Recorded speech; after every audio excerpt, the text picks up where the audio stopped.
But this is my celebrity story. My story is it was like $1 million question rolled into one. My story for today, which hopefully will inspire you, is that when I was 17, my mom died. And at the time, my mom was the only one that had been encouraging me as far as acting was concerned. My dad was not for it at all. And on her deathbed, she told my father, let this girl do what she wants to do. Unfortunately, he was still against it. And I went to theater school, much to his disdain.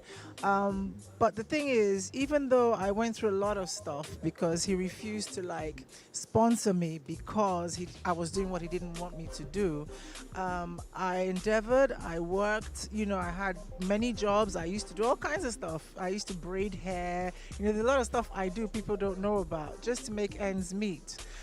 Some days it would be between transport and food and all kinds of things. But I endeavored, I worked hard, I stuck to what I wanted to do, and finally I am here. And as far as I'm concerned, I've only just begun. But I am here, and I'm going to keep on pushing on until that Oscar sits on top of my table. So, no matter what it is that you want to do, so far it's a good thing. Don't let anyone discourage you. There will always be a way around it if you just put your head down and put in the work. What's up, everybody? They call me Road Boy. Now, let me share a brief and a small story for you guys, okay? I used to be a young boy who never had this experience of having parents coming to pick you in school or taking you to school. Those kind of things that if you wake up in the morning as early as 6, you dress up everything by 6:30, it will take you like 1 hour, 20 minutes to get to my school. I never had that experience of waiting for a driver to come and pick me in school. That kind of lifestyle whereby even your parents will prepare breakfast for you or lunch for you to take in school. It was all about survivors, okay? But today, I want to tell you guys something. Maybe my parents took it that way for me because they never had, but I promised myself when I was young, if I ever made money, my children are not going to go through that. I'll provide everything for my kids, transportation, security, whatever, okay? So let me tell you, so whatever you're going through in life today, make sure you keep your head up because whatever you're experiencing, it will give you that power, that strength not to allow your kids to go through that. Road Boy says so. Bless her. Before Jennifer's Diary, I would go for, to be honest, I did not think I was going to be an actor. I just thought I was going to sing. How I got into acting, one particular day, I went to church for rehearsals, choir rehearsal, and then I got there early. My friend called that she had written my name in some audition. I was like, audition, ads film, me? I know they do. So she was like, come through, they're waiting. So because rehearsals had not started and the place wasn't so far from where I was, so I was like, okay, I'll just go and see what's up. Thereafter, I started going for auditions and auditions and auditions. Some people will say really nasty stuff to you. Instead of them to just say, no, go. They will yab you. They will make you not believe in yourself. You just feel like giving up. So I just chilled. And then one particular time, I got a BC, 1,000 Days of Blackberry. My friend sent me an audition BC. It was for Jennifer's Diary. So I said, guy, I know they go. All these things, they don't already get people where they want to put there.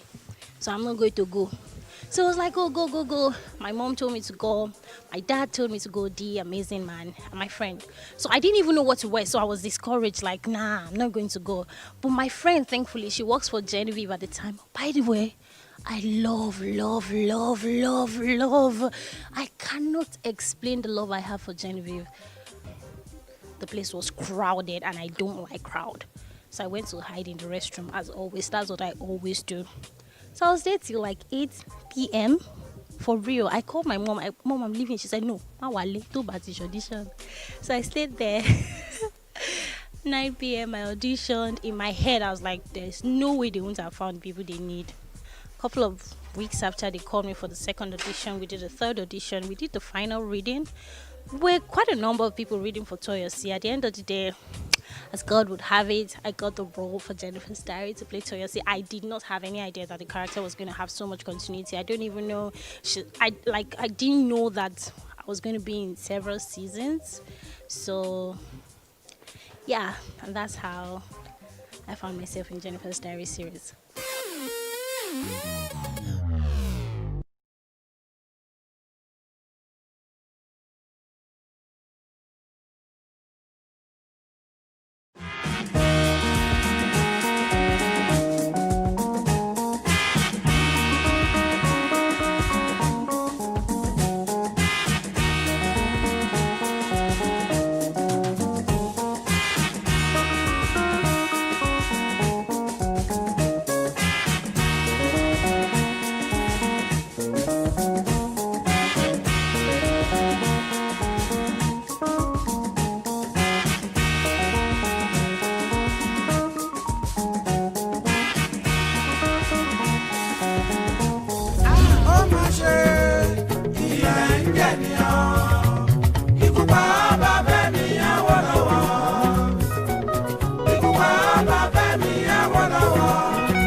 ṣoríire.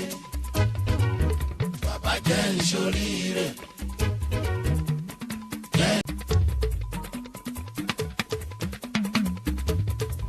Gẹ́tà sí bí o.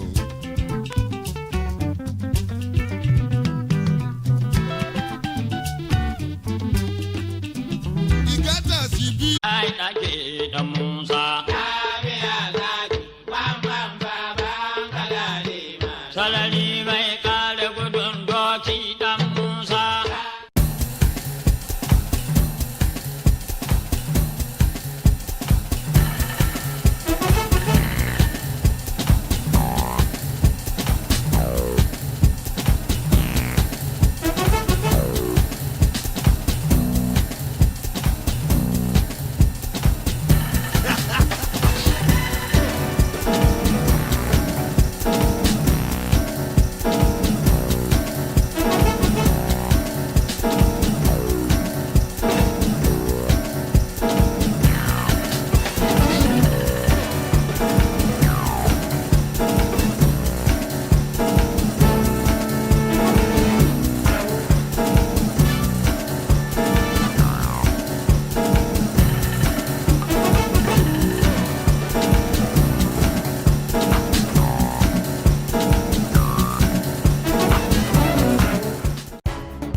Hi and welcome to Tea Time on Plus TV Africa. How are you people doing? I've been shook a bit by Dilly's death of depression, so I just want to even start the program by saying if you're out there and you're feeling some type of way, I hope that this 31-hour show can make you feel good, but try and get the help that you deserve. We want you here.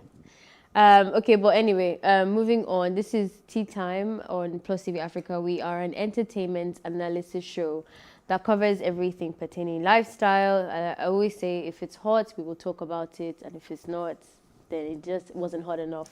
But to do this with me, I have the delectable team, the yin to my yangs, Eniola and... What does that even mean? What's yings to my yangs? You have to do it again, please. Okay. Yeah. Okay, welcome guys. With me, I have the annoying, frustrating, lousy, if you can, and Eniola, the sweetheart, yummy gummy, sunshine. Yeah. That's what we're saying. Moving on. I'm kidding. Everybody knows my love for Ife. I'm annoying, you know. I'm frustrating. Don't be deceived. Don't let her come and twist it. Oh, that's me. And I love being me. You get me? Absolutely. Absolutely sweetly annoying. Absolutely sweetly frustrating. Absolutely lovingly, disturbingly, amazing. That's what you get. I come with a total package. Right. Okay. It's a total I have package. a very special gift for everybody, including myself. I think this gift is for everybody. So we have Buju's new video, So Lovely. It's a brand new video that is dropping at 12 today. But the gift or the special part of my present is that it's gonna be premiered. Plus eBay. Africa. Yes. We're always the first to do it. You know how Star do. That's how Star do. That's how Star do. That's how Star. Yeah.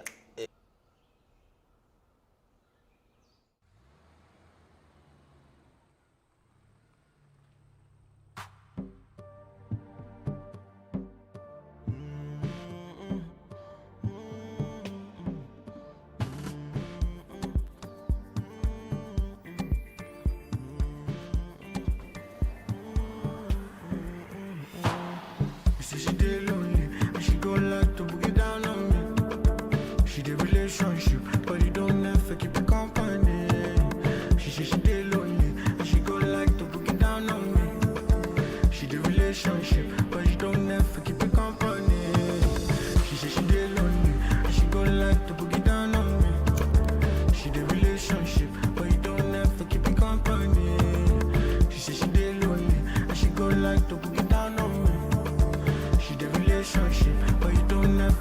company. I don't follow you, but I saw you, you're looking so lovely. I sit down on the fisher, I'm composed, but in your body. I don't follow you, but I saw you, you're looking so lovely. I sit down on the fisher, I'm composed, but in your body. So if I said I want more, will you give me more? Well, let me know my fat on. Don't you send me no. Well, if I said I want more, will you give me some more of your love? Well, let me know my fat on. God, just let me know. So you go like to book it down on me. She the relationship, but you don't ever keep you company. My girl, I dey lonely. So you go like to book it down on me. She the relationship, but you don't ever keep you company. I dey lonely. So you go like to book it down on me. She the relationship, but you don't ever keep you company. So she dey lonely. She go like to book it down on me. She the relationship, but you don't ever keep you company.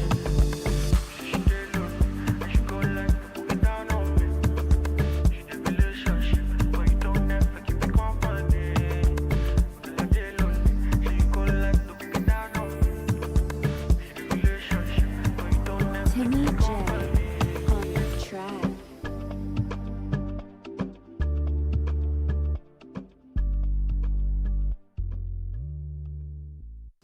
Who's spotting me at W Bar, please? Because I go there all the time. No, I need my own song.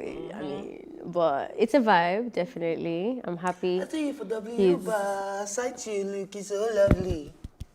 I sipping on a fish, sight you looking. Hey, that's a jam for days. Like, would you kill that one? Or I don't even know what anybody has to say. Would you kill that one? The video was so on point. So The video is clear, nice. so I've never different. heard any bad Buju song. Well, before. because It's there's not just that many, but No, what you mean? Buju has Yes. song for days. I've known Buju before he got signed to Spaceship. I've been listening to Buju. How about that? okay. And there are not so many. And it's auto 20. But It's not up to anyway, 20. his songs have been Very amazing, lovely, so. wonderful and great. Shola Ogudu. I can go on, Avi. The Please mother do. of Wizkid's first son, Boluwatife, has called out ladies who are fond of sending her son unclad photos. Yes, that actually happens. Shola took to her son's page to share a video warning shameless women who keep sliding into her son's DM to share inappropriate photos. Shola alleged that grown women are sending her son basically nudes and that they should desist from the act, else she will be left with no choice than to expose these women. And I quote, "My son is only 9 years old, guys, and the kind of messages he gets in his Instagram page from grown women is mad. Are there no other men in the world that you women will be sending 9-year-old nude photos? Stop sending my son nudes. This is a final warning, and that is why I use his page to come and warn you, or I will screenshot it and post it for everybody to see. If you want to shoot your shot, do it as somebody who is in your age bracket. What does a 9-year-old need a nude for? This is a final warning." Rubbish. I swear, absolute rubbish. Why would you even want to do that to a 9-year-old? The person Like, that's it pissing me off doesn't the make most is sense. her, to be honest.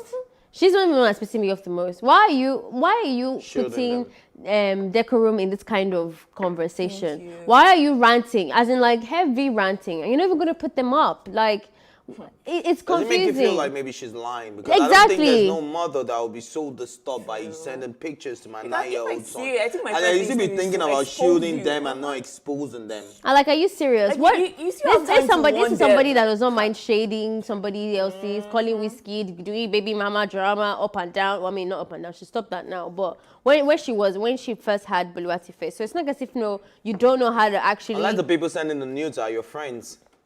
I don't know why you're holding them down. I think it's really, really, really, really bad timing. It's not the right time to be doing all of that. You have to protect your child. Why are you giving final warning to people who are sending news? Except that people is just one person and you now come and blow it out of proportion. Sure. There's also that. That one's So decent. I don't know. Either ways, she should have said what she wanted to say with her full chest. Why, if you set a precedent like that, like you're protecting, it's strange to me. It's irritating. I don't like. Me, I feel she's too patient. If I was the one, like I was in her shoes, I don't think I would even have time to warn you. I'll paste it out there and call you out. Because it's very, very wrong. Now, why would you send that to a 9-year-old child? He's still growing. He's never supposed to be saying things like this because they're indecent for him. So you doing that, I don't think I'm even going to have the patience to still be warning that you don't do this to my son. I'll just expose you. That's why I don't understand why she's It should being... be reported. But then again, let's be real. Everybody knows that Boluwatife is not the one handling that page. So I guess she's just trying to Still. shoot her shot. Come on now, Trying leave to this. shoot her That's just shot to immoral, anyone who crying can out see loud. that Sha associated to Wizkid somehow. Sha.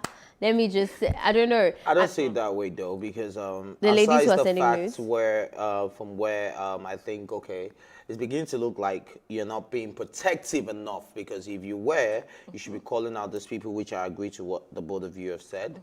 But on the other hand, it just shows you how sick a lot of women and a lot of people, and it's not just women now, I'm not even going to make it a gender thing. It just shows you a lot of people are so sick in the head and the society, because she's not the only famous person who has said you're sending nudes to my son. There are people who send to daughters as well, girls that are not fully grown, and you slide into their DM because they are famous parents. Now it shows you about that patriarchal. Don't let me bring it. It can be attributed, but I don't really want to go into all of that. It also brings it to the point where a lot of women are so dependent on independent men. And because this guy is Wizkid's son, you feel like he has some regular source of income. He can't be broke. There's some money that will come to him when he gets to his son. They are planning his future. Trust me, some women are that sick. And some men can be that sick too. They don't feel like, okay, if I have something to do. So it shows you how sick the society. So it's not everybody you see on the street, which is why I was so impressed when you started the show by telling people that whatever you're going through, get help, get the help you need. And I think that's just what it is, because I think a lot of people need help out there. I think that this is the reason why some celebrities are always conscious and always wary anytime they want to bring their children on social media because of things like this. So I don't blame them if you don't even register your child. It's definitely not a celebrity problem. I think everybody is exposed to that. I know I get creepy messages. I know for sure. Her face looked younger, and she said it in the bio like I'm 14 or something, or 13. And creeps were sending her messages. Creeps were sending her messages, sending them pictures of their private parts and all of that. And one even went ahead to even try. Yes, one even went ahead to make a location as to where they would meet up and all that. Yes. No. Obviously, they didn't get naked because she's a grown woman. But it shows that there is that aspect. You can't act brand new. That's why I really don't understand Shola's stance on this whole thing. Pedophiles are not a new phenomenon. They've always been there, always. So, except you're more stupid than I like to imagine. Okay. You know that it's social media where you can hide behind a screen. Already in real life, they already do it. House girls exploit our sons on a daily basis. Gay men and neighbors, drivers and children, neighbors, and you cannot act brand new. Okay. On social media, it doesn't stop there either. There's been too many cases where people look at Daddy Freeze, who didn't even have a DM. He posted his child, and the person went on his comment section to say the things I can do to that child, and he took it up. Do you remember that I found out that the guy was a gay man in the estate and all of that? That's how you respond. If not, I'm sorry, but shove it up and keep it to yourself. If you're not going to actually show a level of seriousness, this rant is very useless. We're not playing games. True. Now, maybe this is the feminine side coming out of me that's making me so edgy. Your duty is to protect the minor. Protect children. They cannot do it for themselves. If you're going to start a precedent where you're going to come out and complain about something, can you do it in the right way? Can you do it where there is consequences for those actions? If not, send them that video to their DM that, hey, listen, I will expose you. Because why do I need to know that you're going to expose somebody that you're not actually going to expose? Come on. I don't know. I feel like a lot of the times women are too lackadaisical with their male child, in my opinion. Imagine if this was the other way around. True. Where men were sending nude pictures to a girl. The whole world. I don't even think she herself would like it. She would have been like, oh my gosh, my child. Why do we start to adults?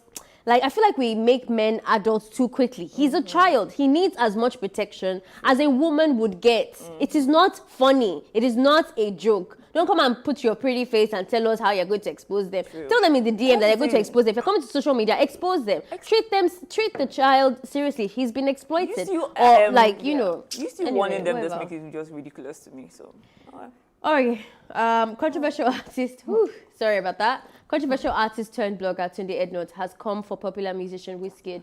In a new post on his Instagram page that has now been suspended, the jingle crooner. Well, you had to laugh first, right? The jingle crooner.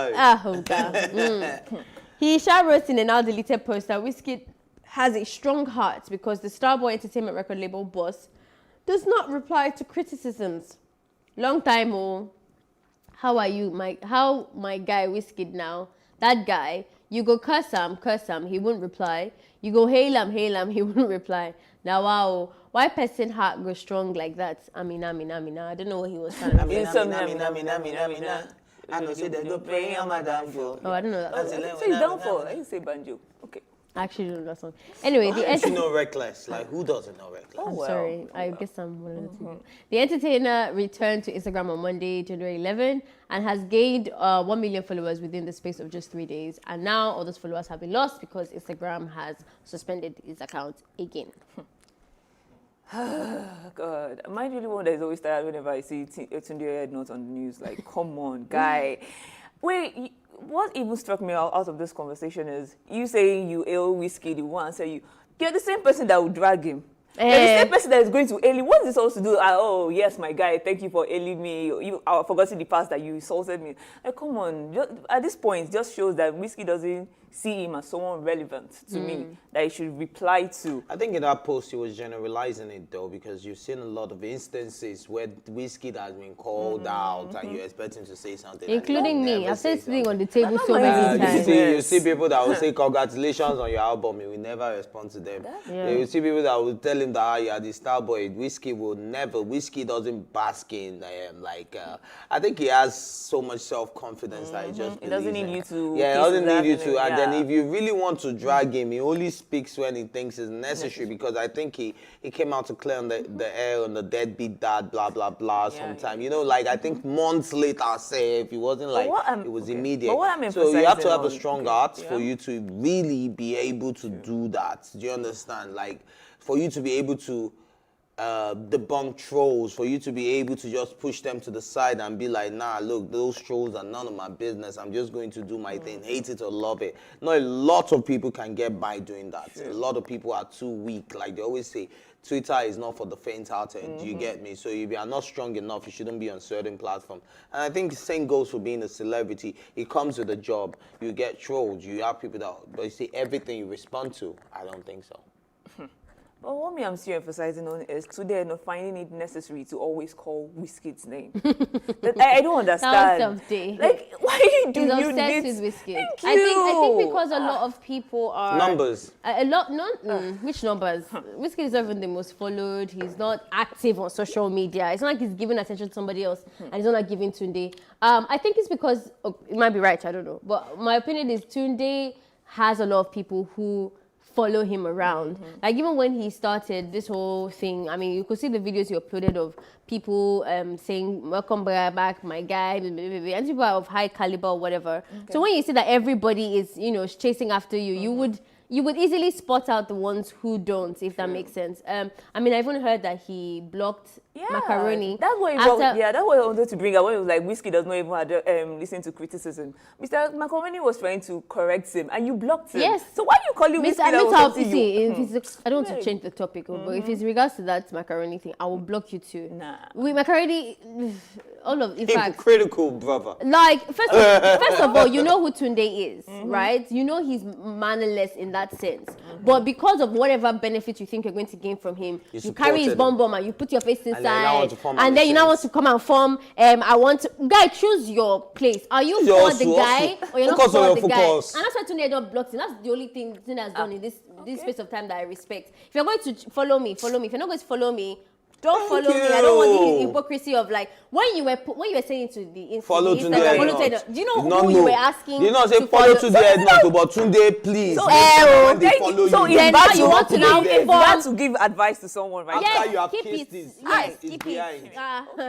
Keeping advice something that's really obvious. I mean, even Don Jazzy. Don Jazzy is the only person that he uploaded that I didn't find a bit funny, because Don Jazzy is like that. He helps every single person. You are big or you're not big. We know his face. We don't know his face. If he can, he will. So, but everybody else, you cannot tell me that those guys are not clout chasing. Tunde Ednut in caption.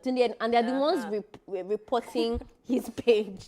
But anyway, in regards That's to when this, it comes for them now. By the time it starts coming from them now, today it not becomes the enemy and once again. Yeah.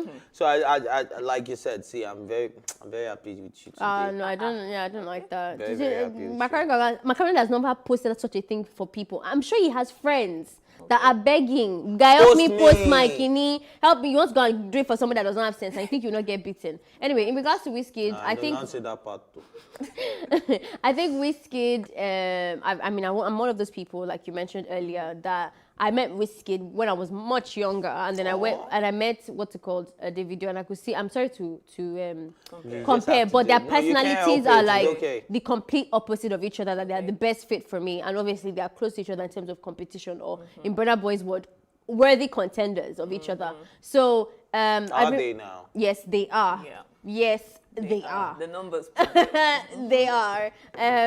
What's it called? Wizkid is very full of himself, in my opinion. And I think he's always been like that. Not because he's Wizkid, not because he has numbers. My guy doesn't just talk too much. He doesn't just find the need to It's called confidence. It's not confidence, because Burna Boy is confidence. somebody that I would say is freaking confident. But if you meet, wow. if you meet, Suddenly. yes, he is.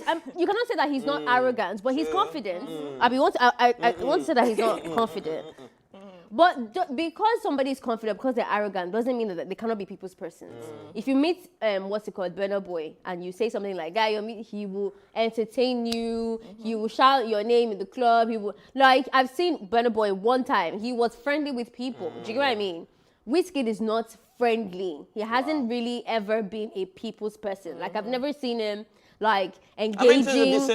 I'm even talking even social media. Like, I've never seen him. When you're saying he's not a people's, how can you judge if someone is a people's person? Because a through people's social person media? will be seen with people on social media wow. as And well. Wizkid is never wait, seen with I people. just see Wizkid as someone that is reserved, that likes to mind his business. Thank you very much. Which one is not a what's people's the difference? person? What's the difference? Reserved doesn't mean you're not a people's person. Ah, wow. Okay.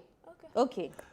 Did you It's call okay. It's okay. I him- don't need to argue that one. If you think that being Your reserved opinion. means that you are not a people's person, yeah. you are not going to have an honest conversation with me, so I'll drop it. Okay, cool. Yeah. Drop. All right. Freelance journalist Tobore has reacted to Mo Abudu's viral video debunking copyright infringement allegations. In a statement dated January 13, she basically addressed accusations made by Mo Abudu, of which includes claims that they had a cordial relationship that involved cash gifts. She also hinted on the involvement of her former employers, Premium Times, regarding their copyright ownership claims.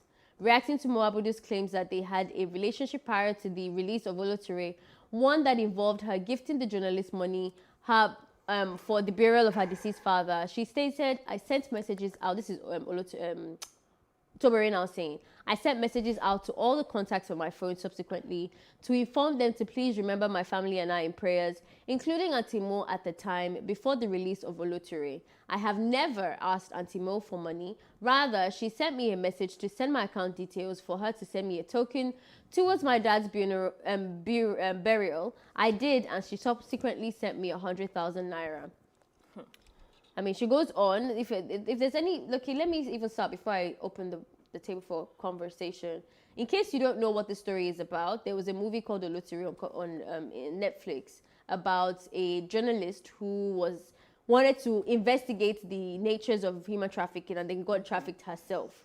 Now, this already has somebody who has experienced that before. And if you know of Tobore before that movie, you will definitely see the resemblance, because as soon as I heard this movie, I thought about Tobore, because that is indeed a very similar thing to her experience. Now, Tobore has come out to say that that she was not compensated for, she wasn't given credit, and that her story's been exploited. Basically, she's been exploited yet again.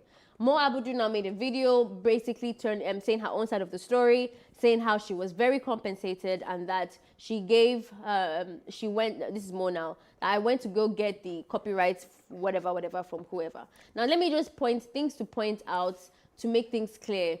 Mo blocked Tobore on IG. Tobore claims that Mo couldn't possibly get copyright ownership from Premium Times, as they don't own Tobore's, Life rights. Why? So basically, Tobere is pointing out that Mo has two sides, saying that it isn't about her because Mo in the video was claiming this story is not about you. I added everything, but at the same time, you are saying you contacted me for permission. So which one is it? This is Tobere's response. Tobere is also claiming to be victimized by all of this. I already mentioned that. Tobere claims the end credit was poorly done, and Mo should know and knows and should have done better. And even in the end of the long script that I've summarized here, she even taught her how to do the right thing. Anyway, she debunks the claim over harassing her previous boss, Kenneth. So in Mo's video, you could see her saying that she's been basically saying this girl is crazy and that she's disturbing everybody. And Tobere is now saying that is not true, blah, blah, blah. But yeah. Well, okay, go on. No, don't worry, go first. So I listened carefully to the whole of 9 minutes, 53 seconds of, what's her name now, Mo Abudu. And of course, I read at least 3 pages of Tobere's post as well. And my conclusion is they are both on the same page, right? The only thing is one person wants way too much, right? And one person didn't give enough. That's the way I see it. Now, it's not like I didn't recognize you that it's your story, but it's the story of over 1,000,001 women in the world that have been through human trafficking. Disagree, but... No, it's okay for you to disagree. It's a story of more than 1,000,001 women in the world who have been through human trafficking. Now, secondly, I work with Plus TV Africa. I started the show Tea Time. It was my idea. I went to my boss. I'm just saying, hypothetically speaking, I started a show called Tea Time. I went to my boss. I gave him the idea. He ran with it, right? And I leave Plus TV Africa. And you guys beautifully continue with Tea Time, right? And then I come up someday and you guys bring Davido and Whiskey to come and squash their beef here. And that got international recognition. And people are calling you guys on CNN, BBC, blah, blah, blah. And I come back and I say, oh, Tea Time is my program. And you guys, I need more credit for the show because you guys have become stars. Hold up. No, don't say something that's false because not false, but according to Tobere, she said she started Tea Time in your hypothetical situation before she came to Tea Time, before she came to Plus TV. So she's saying that story had already started. So that means that Prime whatever does not actually have the right to claim something that she's had before she got there. And this is her life. It's not a Tea Time program. It's not a tangible thing that she can detach herself from. So you can't really own somebody else's story. But okay. My question is, hold on, please. Can you like, just hold on, darling? Okay. All right, can you just hold on? Can I just finish my example? So basically, if you do that, and then you now want to take all the right, and they are saying that, okay, you have been properly compensated. Mo Abudu shared messages between herself and Tobere, right? Showing you that they were in communication.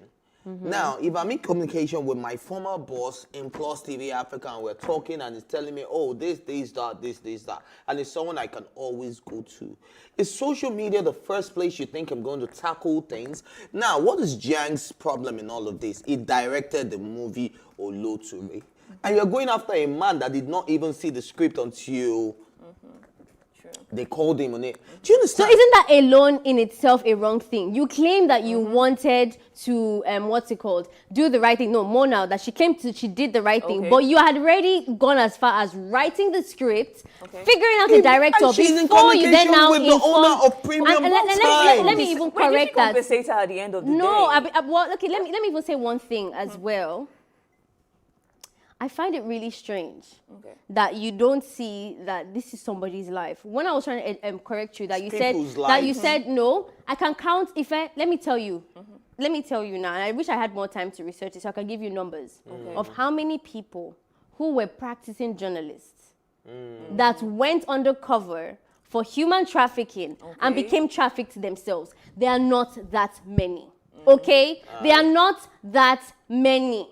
They are not that many. Let's not lie to ourselves like that. And also, if they're not, even if they're not that many, it is clearly about her because Mo said herself she went to her. Why didn't she go to all the other 1,000,001 Because she was getting journalists? the story from Premium Times where Oloture worked, and she's one of the 1,000,001 people that had She's such not a story. she's not one of the 1,000,001 people. I'm telling you, she is. She's not. There's only one person in Premium Time so she's that not- had that I- story. that's So what are you exactly saying? what I'm Oh, saying. wait, She when could have she- gone wait, I watched anywhere one else. interview before. When What she if she said had it's gone not to just one Cars, person, that she took this, the other she company? made research and Wait, added lots of one people's at a research. time. I can't Okay. hear you people. Okay, I read one interview before where she's like, it's not just from a person, that she took the story from different cases. Wait, But that 100 people story, worked on the story. okay, guys, maybe it's because, first of all, I've heard that story a long time ago. We all have. A long time ago. And I remember when I was on this table, it was Elsie and Ife, they were telling me to watch a movie. And I said, what's the movie about? As soon as they started talking, I knew where that story was coming from because it happened to somebody that was exactly That's like that. the same that had story been of Auntie published. Jeanette that went to Italy Okay, in anyway, 2003. You don't know Auntie Jeanette? What I'm trying to say is that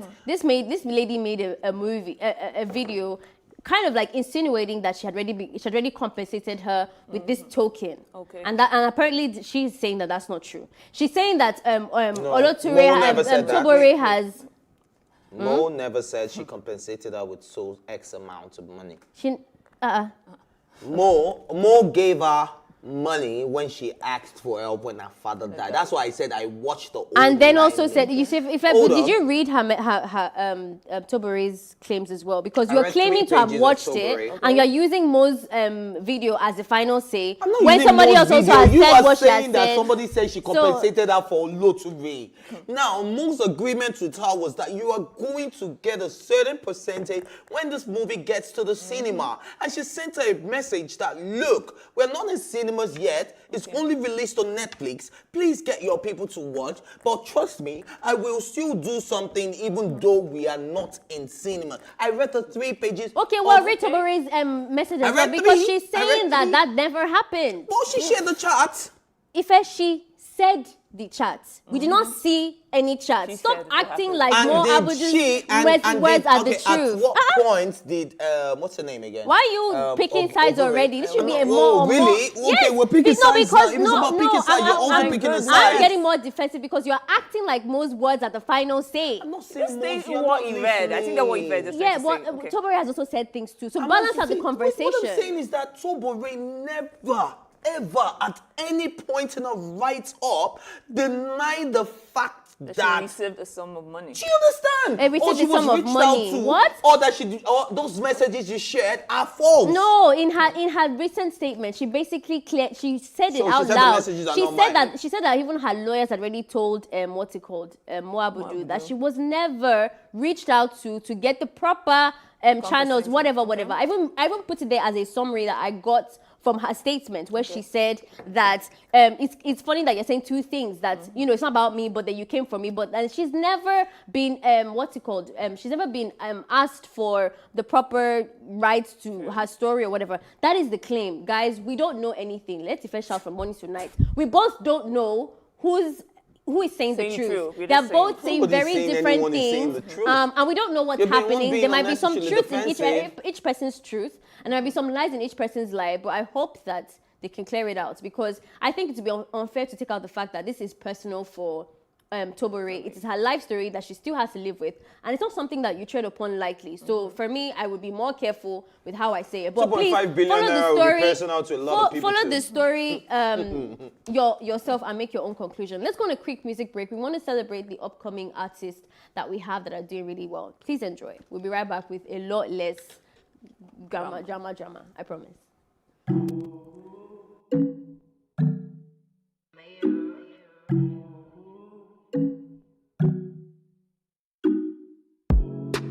Yeah, you are my flavor. Ask God when it got pick up. Oh, pleasure all over. Mputoli. That's what we're meant to be doing, oh baby. I'm ready to sacrifice anything I complete. But the special feeling I've got for you make me think. Piaka, your medulla. Be special loving. Oh, no. Yeah. Take her out, ride, play with you, so we can fix the boundary. Oh na na na na. Oh, yeah, you are my flavor.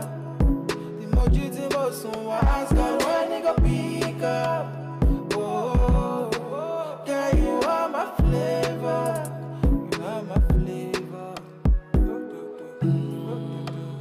Oh, yeah, you are my flavor. Moji the most one ask God when they go pick up. Oh, yeah, you are my flavor. You are my flavor. Ẹ̀yin kúlé ni mo gbà wọlé, mo ti gbà wájú jáde. I know you be facing a lot lately. My will make a shadow say, but believe I'm around the reason for you. Can you feel hello? I know you feeling me too. That's why I wanna just be a copy, can you make you love? Special loving. Oh no no. Take a ride, baby, with you, so we can fix the boundary. Oh na na na na. Oh, yeah, you are my flavor. Moji the most I ask God when they go pick up. Oh, yeah, you are my flavor. You are my flavor. Oh, yeah, you are my flavor. Moji the most I ask God when they go pick up. Oh, yeah, you are my flavor. You are my flavor. Oh, shit.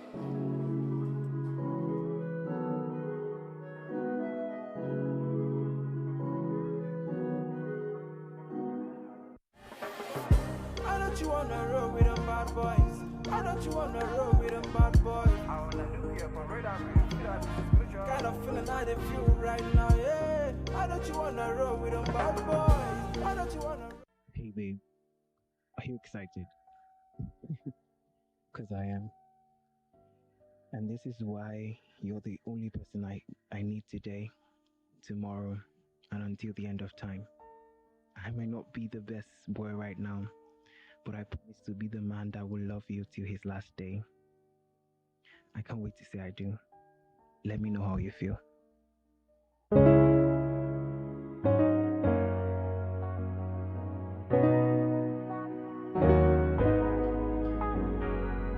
Hope you know when I meet.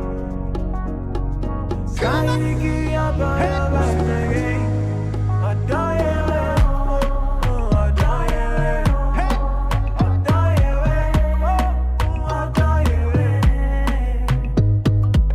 Let me be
time. We all be put in this world and we gotta live it. It don't matter when you do the things you wanna do, cause everybody got their own time to shine. Yeah. Something new, something new, something new, something new, something new, something new, something new. I say that day must be over. With a little bit of time and a lot to do. Baby, what you know, baby. If you believe in a thing, believe in a thing. Days must be over. With a little bit of time and a lot to do. Baby, what you know, baby. If you believe in a thing, believe in a thing. Over and over, past the day, trying to be sober. Move towards my destiny, cause every day I'm older. Lessons I don't learn give me energy to fight back. Those are deja vu mean that I'm on the right path. Nevertheless, brother, it's all a test, brother. Until the last breath left on your chest, brother. At least I wasn't violated. Flashbacks, look up to the sky, wish I get reincarnated. Never knew what I did yesterday would be coming back to ghosts and haunt me today. Wish I was a kid when I got this opportunity. I know I would have paid more attention to the unity. All things rearrange, get wise about a day. If the world stays the same, then the people wouldn't change. Remember way back in the days, made the faith that I believe in much as legacy.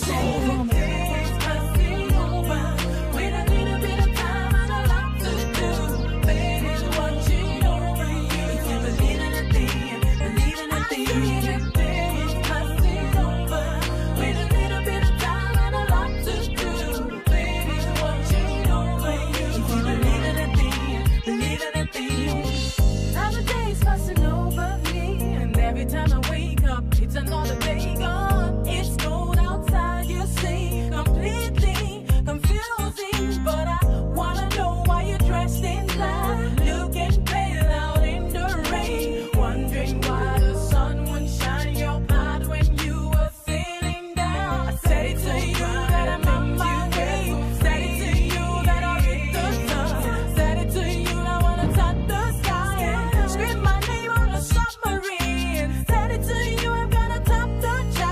Gotta find a words in between the lines. Rain won't fall if there's no one around to make the clouds go by. I say the day is passing with a little bit of time and a lot to do. Little bit of time. Watching over you. You believe in a thing. You believe in a thing. The day is passing over with a little bit of time and a lot to do.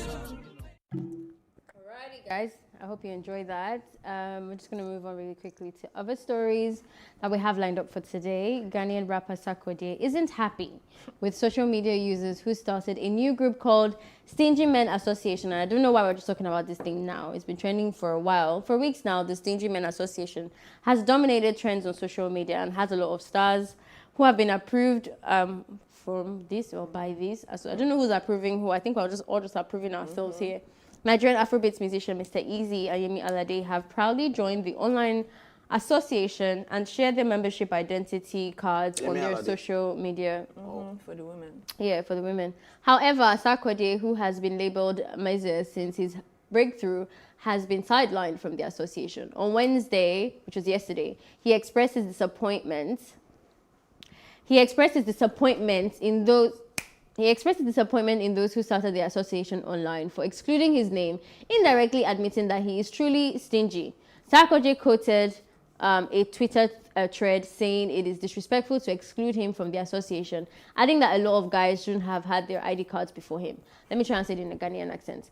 What sort of disrespect is this? Been seeing a lot of you guys getting this card before me, like how, Pacho? Why? Oh God! Anyway. Anyway, Sha. Don't forgive me. It's the effort. I should leave there. It's the effort. Sadly. Ghanaians don't understand my effort. Anyway, yeah, I think it's quite interesting that he's offended by that. You might as well just make one. But I guess the fact that nobody has made one for him.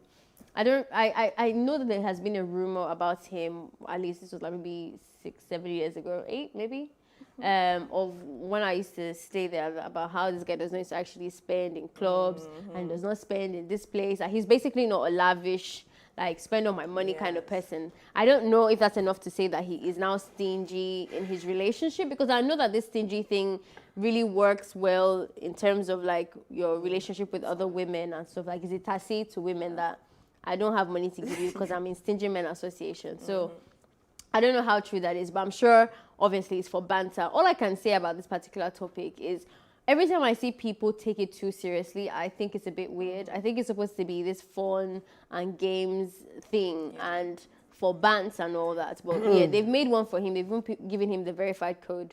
So I'm sure he will be happy by that. I don't think he was serious with this. I think he was just joking, like playing around. Like, you guys, with all the news that I know used to spend money, you guys have not given me my card. I'm supposed to I deserve one. I deserve one. Yeah, I'm supposed to get it. Have you got Deserve.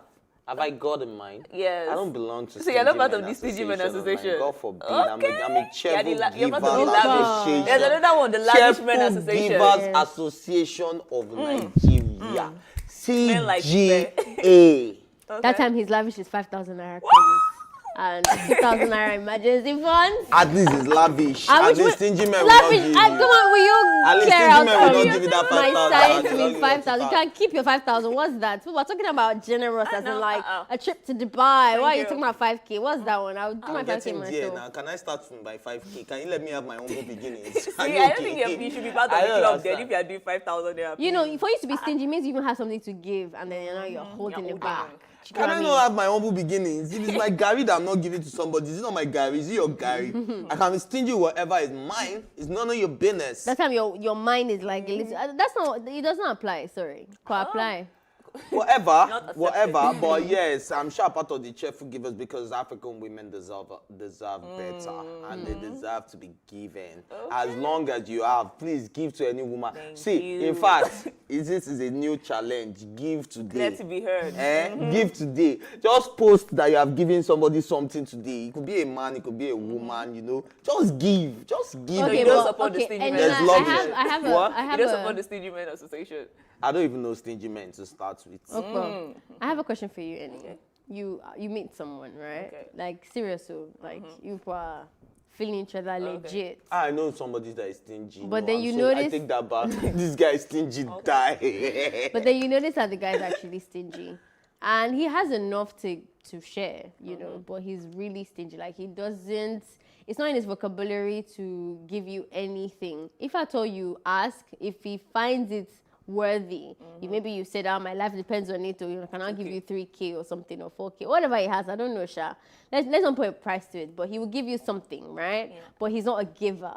Would that be enough reason for you to end the relationship, or will you like ignore that? Honestly, I can still cope with that. Because normally, I see myself as this independent person. So if you don't give me... seriously, even my relationship, I don't even find it... You have a relationship? Moving on. You have a relationship? No, tell Moving us. on. I don't think I should say that on TV. Thank you.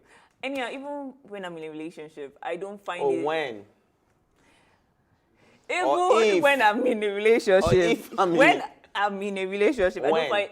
Okay. If fella talk. I said when she's in a relationship. I'm just It trying to doesn't matter. clarify. Relationship. Okay, hypothetically speaking, in your Thank you. relationship, I don't find it easy. Is it hypothetically? Yes. Okay, cool. Go on. I don't find it convenient for me to ask you for money. But if you're stingy, I will have a problem with it, but it's not enough for me to call it off. I'll just keep talking to you about it. But it's not a deal breaker. I think so too. But Why are you looking at me? I think so too. But I've never. Okay, even me, I don't have the culture or the confidence or Like, give me money. Yeah, like I need this thing. But I think I've always been with people who Just give. who do it, who just do it. They just do it. And when they don't, I do have somebody that I loved dearly, but he wasn't a giver. And I had to ask. And if I asked, then even if I asked for $1 million, like even if he can't give me $1 million, he can give me like a huge chunk or like 800. But if I don't ask, he would never give anything. But you see, that was not a problem when we were dating. But as soon as I met somebody who You know, like, okay, this is what should happen. who was Yes, giving, I don't think I'll ever be able to date that kind of person anymore, because I know that there's people who are a lot more generous. But I'm not gonna lie, here in Nigeria, giving is like, a different thing. Giving is no longer like an attribute. It's Like almost like a mandatory. duty. Yeah, it's almost like a mandatory thing. But I think it also depends on your pockets, which is why I wouldn't date some people in some brackets. Not because I need their money, but there's just some things that I expect from relationships, right? If I'm going to be single, I'll be single and I can have things with people. But once I'm saying that I want to bind myself to you, I'm expecting that my life is going to become better emotionally, mentally, No, you're talking about financially. No. And I think the same thing applies to me as well. Like you should get into a relationship with me because I can help your life look better. Like I don't want it to be that I enter your life and then it still looks the same. So it's either I'm helping you with your business or I'm helping you with your personal life. I'm like, I'm making things better. And I think the same thing for finances as well. Yes, you don't have to be extremely wealthy because I'm not right now, which is why I don't have the confidence to even be saying the man must have plenty money. But your money should not be less than mine in that sense. Like we can grow together till you're a lot more comfortable and stuff. But once I get trapped, and I'm saying that I'm turning my eyes away from everybody else, you need to have what it takes to keep me in there. Baby girl life. I don't know. Sorry. I mean, I don't know how to involve in this conversation because I know in Nigeria, No, what do you think about girls don't really, but yeah, would you? Girls don't really want. I mean, girls, it's not really a culture. I said I'm wrong, not really but culture, it's not really a culture where like girls spend a lot of money on guys. I know it's there. The fact that you girls are part of the Stingy Girls Association, don't ever say girls do not spend. Matter of fact, I think a whole lot of women spend way more than men. Guys, you guys always complaining that girls get you socks. That's and even a lie. cigarettes It's and even everything. a That's what you're lie. always It's such a complaining lie. about. If you want to put the numbers out there, there are a lot of women that give, including myself. But I know that they are so small. Let me even tell you why they are small. Because even me, that I don't mind sharing my money. How many Nigerian men want to collect a girl's money to begin with? Do you know how many times I force people to take my money? Like they're pride. Like, don't worry. I force I can handle people. it. We will go out. Say, okay, let me take you out, wherever. And say, I'm not gonna say let me take you out. In my head, if I say let me take you out, I'm paying for it. That's like culturally, that's what I know. So when I say okay, then I start like, what are you doing? It's okay, let me take you. What are you doing? Don't insult me. Yes, I've encountered something So like it that is even before. impossible to have the same numbers in terms of ratio. Like say women in Nigeria give as much as men. It's not possible. It's like if when you bring out your car, like they're hurting even their the ego or stupid something waiter, like that. They tell you, the like, waiter. don't do that. I've been times I used to vex for waiters in Nigeria. Waiters, I can order. It is me that opened the door. I'll sit down. I'll tell you what the order is, what we're That's the getting. You will patriarchal still system. give Have the you man seen the situation the you thingy. go to a restaurant with a girl and you're paying with her card because she doesn't want to tender it. Do you know how many women that would willingly, okay, they're taking you out, but they give you the cash in the car? I don't know the type You're of... like 10%. What are you saying? What are we saying, Ife? Are you even listening to what we're saying at all? So are you trying to dispute the fact that men don't like collecting women's money here? I'm telling you that is not the case. They probably won't take it in public, but I'm telling you, before they even get into that restaurant, she has dropped one bundle in his pocket, pay the bills, giving him a card, pay. I don't want to be the one. Yeah, I know plenty women, and we talk all the time. So I don't know these women. You're going to say there's so many. What the Ife is talking about? If And they that's exist, even they're just like 10%, dating, because I'm talking about To even me, just I feel normal. they're Yes, not there's so little. Well, I understand where you girls are coming from. It's okay. YouTube, an American online video sharing platform headquartered in San Bruno, California, has released its inaugural class of African content creators set to receive a grant to develop their channels from the global YouTube Black Voice Funds. In addition to the grants marked for content development, the 23 YouTubers from Kenya, Nigeria, and South Africa will also participate in an intense 3-week incubator program, followed by bespoke training, workshops, and networking programs. These creators are part of 132 creators from across the world participating in the class of 2021. The grantees from Kenya are Kalu Adagala of Kalu's Kitchen, Patricia Kihoro of Patricia Kihoro Sauti Soul, Mumo of Mumo. 2021 is off to a perfect start and things are looking up. Thank you at YouTube Music for celebrating Black voices and allowing them to be heard globally. This is also a reaction from Sauti Soul as well. So I'm very excited about this one. Yeah. I remember this is maybe like 6 years ago when I opened my YouTube channel. You'll be going for this. And what's it called? There was nothing. There was nobody. Every YouTuber in South Africa knew themselves. And I remember I would upload a video and I would get like 2 views. like maybe 500 views in like 2 minutes because there just wasn't that many videos. And I remember back then I wasn't as confident and I still had a lot of growing up to do. So I did not enjoy the fame at all. And I remember running off the scene and just, I started now editing videos, which was my hustle back then, you know, edit videos for you and all of that. But I remember that I was very, very, very heavily involved with YouTube creators back then. And I knew that they had no support, zero support. There was not an office to go to. If something ever happened to your YouTube channel or your monetization thing did not enter, that's it. We couldn't even get monetized for a long time, which is only when products became a big thing, because it's only when products people give you money that you get money. You couldn't advertise if your IP address was in Africa. You couldn't ask for social service customer service support. None of that, like none of that. And now look, what, 6 years, 4 years after, it wasn't even before now, so they've been doing Africa's whatever. And it's become this huge thing. And I really appreciate that. One, because it shows that they don't have to. They don't have to. But one, it shows that you are taking seriously everybody. And that obviously racial injustice is not part of your niche, right? It's like you're not treating one above the other. They've set up places, plaques for Africans. They've set up bodies for Africans, set up events, just like they do in America, Canada, and all these other places. So for me, as a before creator and somebody who knows how a lot of people have worked hard and are still working hard to keep their channels running, this is a really good opportunity. And I think that is also encouraging for other people. So if you haven't started, don't mind the saturation. Saturation is even a good indication that you're in the right industry. Open that YouTube channel today, get on board. Now that you have the support of the organization, it can genuinely become a thing that you used to eat. So I'm really happy about that news. Oh, well, so I just want to quickly point out the fact that like what you said, I'm happy that they finally recognize the talented and hardworking artists in Africa. Because I checked, I made my investigation about this Black Voice on Instagram, on YouTube, and like they just wanted to promote the acts that have not been recognized on YouTube, encourage them and give them a platform so that they can express themselves. So I'm quite happy, and the fact that they chose Fireball and Sauti Sol, who are very talented. Yeah, so makes sense. All right, so personally for me, I'm just really going to touch on something real quick, and which is what 2020 has taught a lot of us, which is focus and exploit the social... In these 2 weeks, Spirit.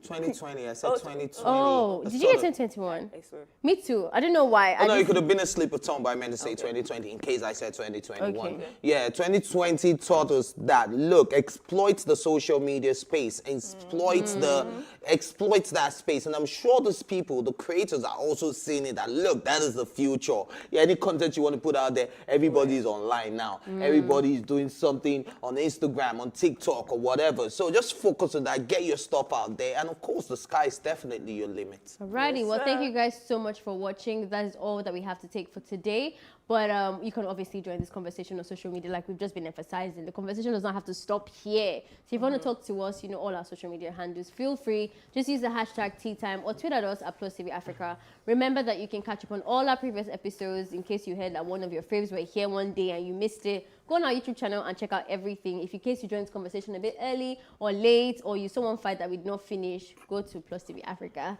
at YouTube, all our social media platforms, to be honest. You can also watch Tea Time on Arthur TV. Yes, if you're not in Lagos, we have not left you out. If you're not in Nigeria, we've also got you covered. And in London on Ben Television. A big thank you will go out to my co-anchors, Ifelo Oshike, and Eniola Baby for keeping it jiggy with me. Today's conversations were nice. I like that. But also thank you for watching Tea Time on +TV Africa. My name is Ifeoma. I know I'm your favorite, but I will see you tomorrow. Bye. Oh, enjoy this video. You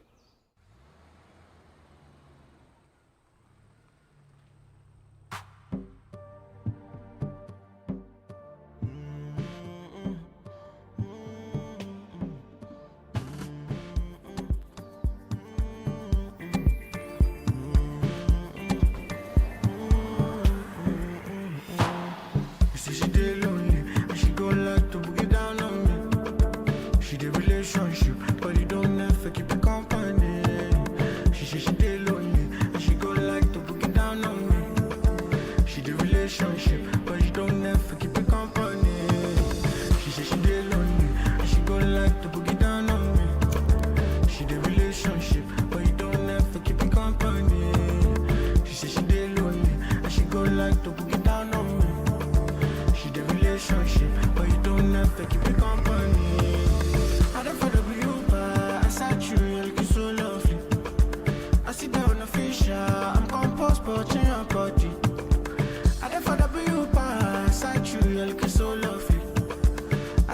official. Compose body and body.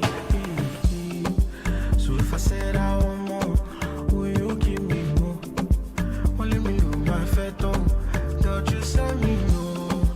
Well, if I said I want more, will you give me some more of your love? Only me know my fat on. God, just let me know. She go like to book it down on me. She the relationship, but you don't never keep it company. My girl, I get lonely. She go like to book it down on me. She the relationship, but you don't never keep it company. I get lonely. She go like to book it down on me. She the relationship, but you don't never keep it company. So she tell lonely. She go like to book it down on me. She the relationship, but you don't never keep it company.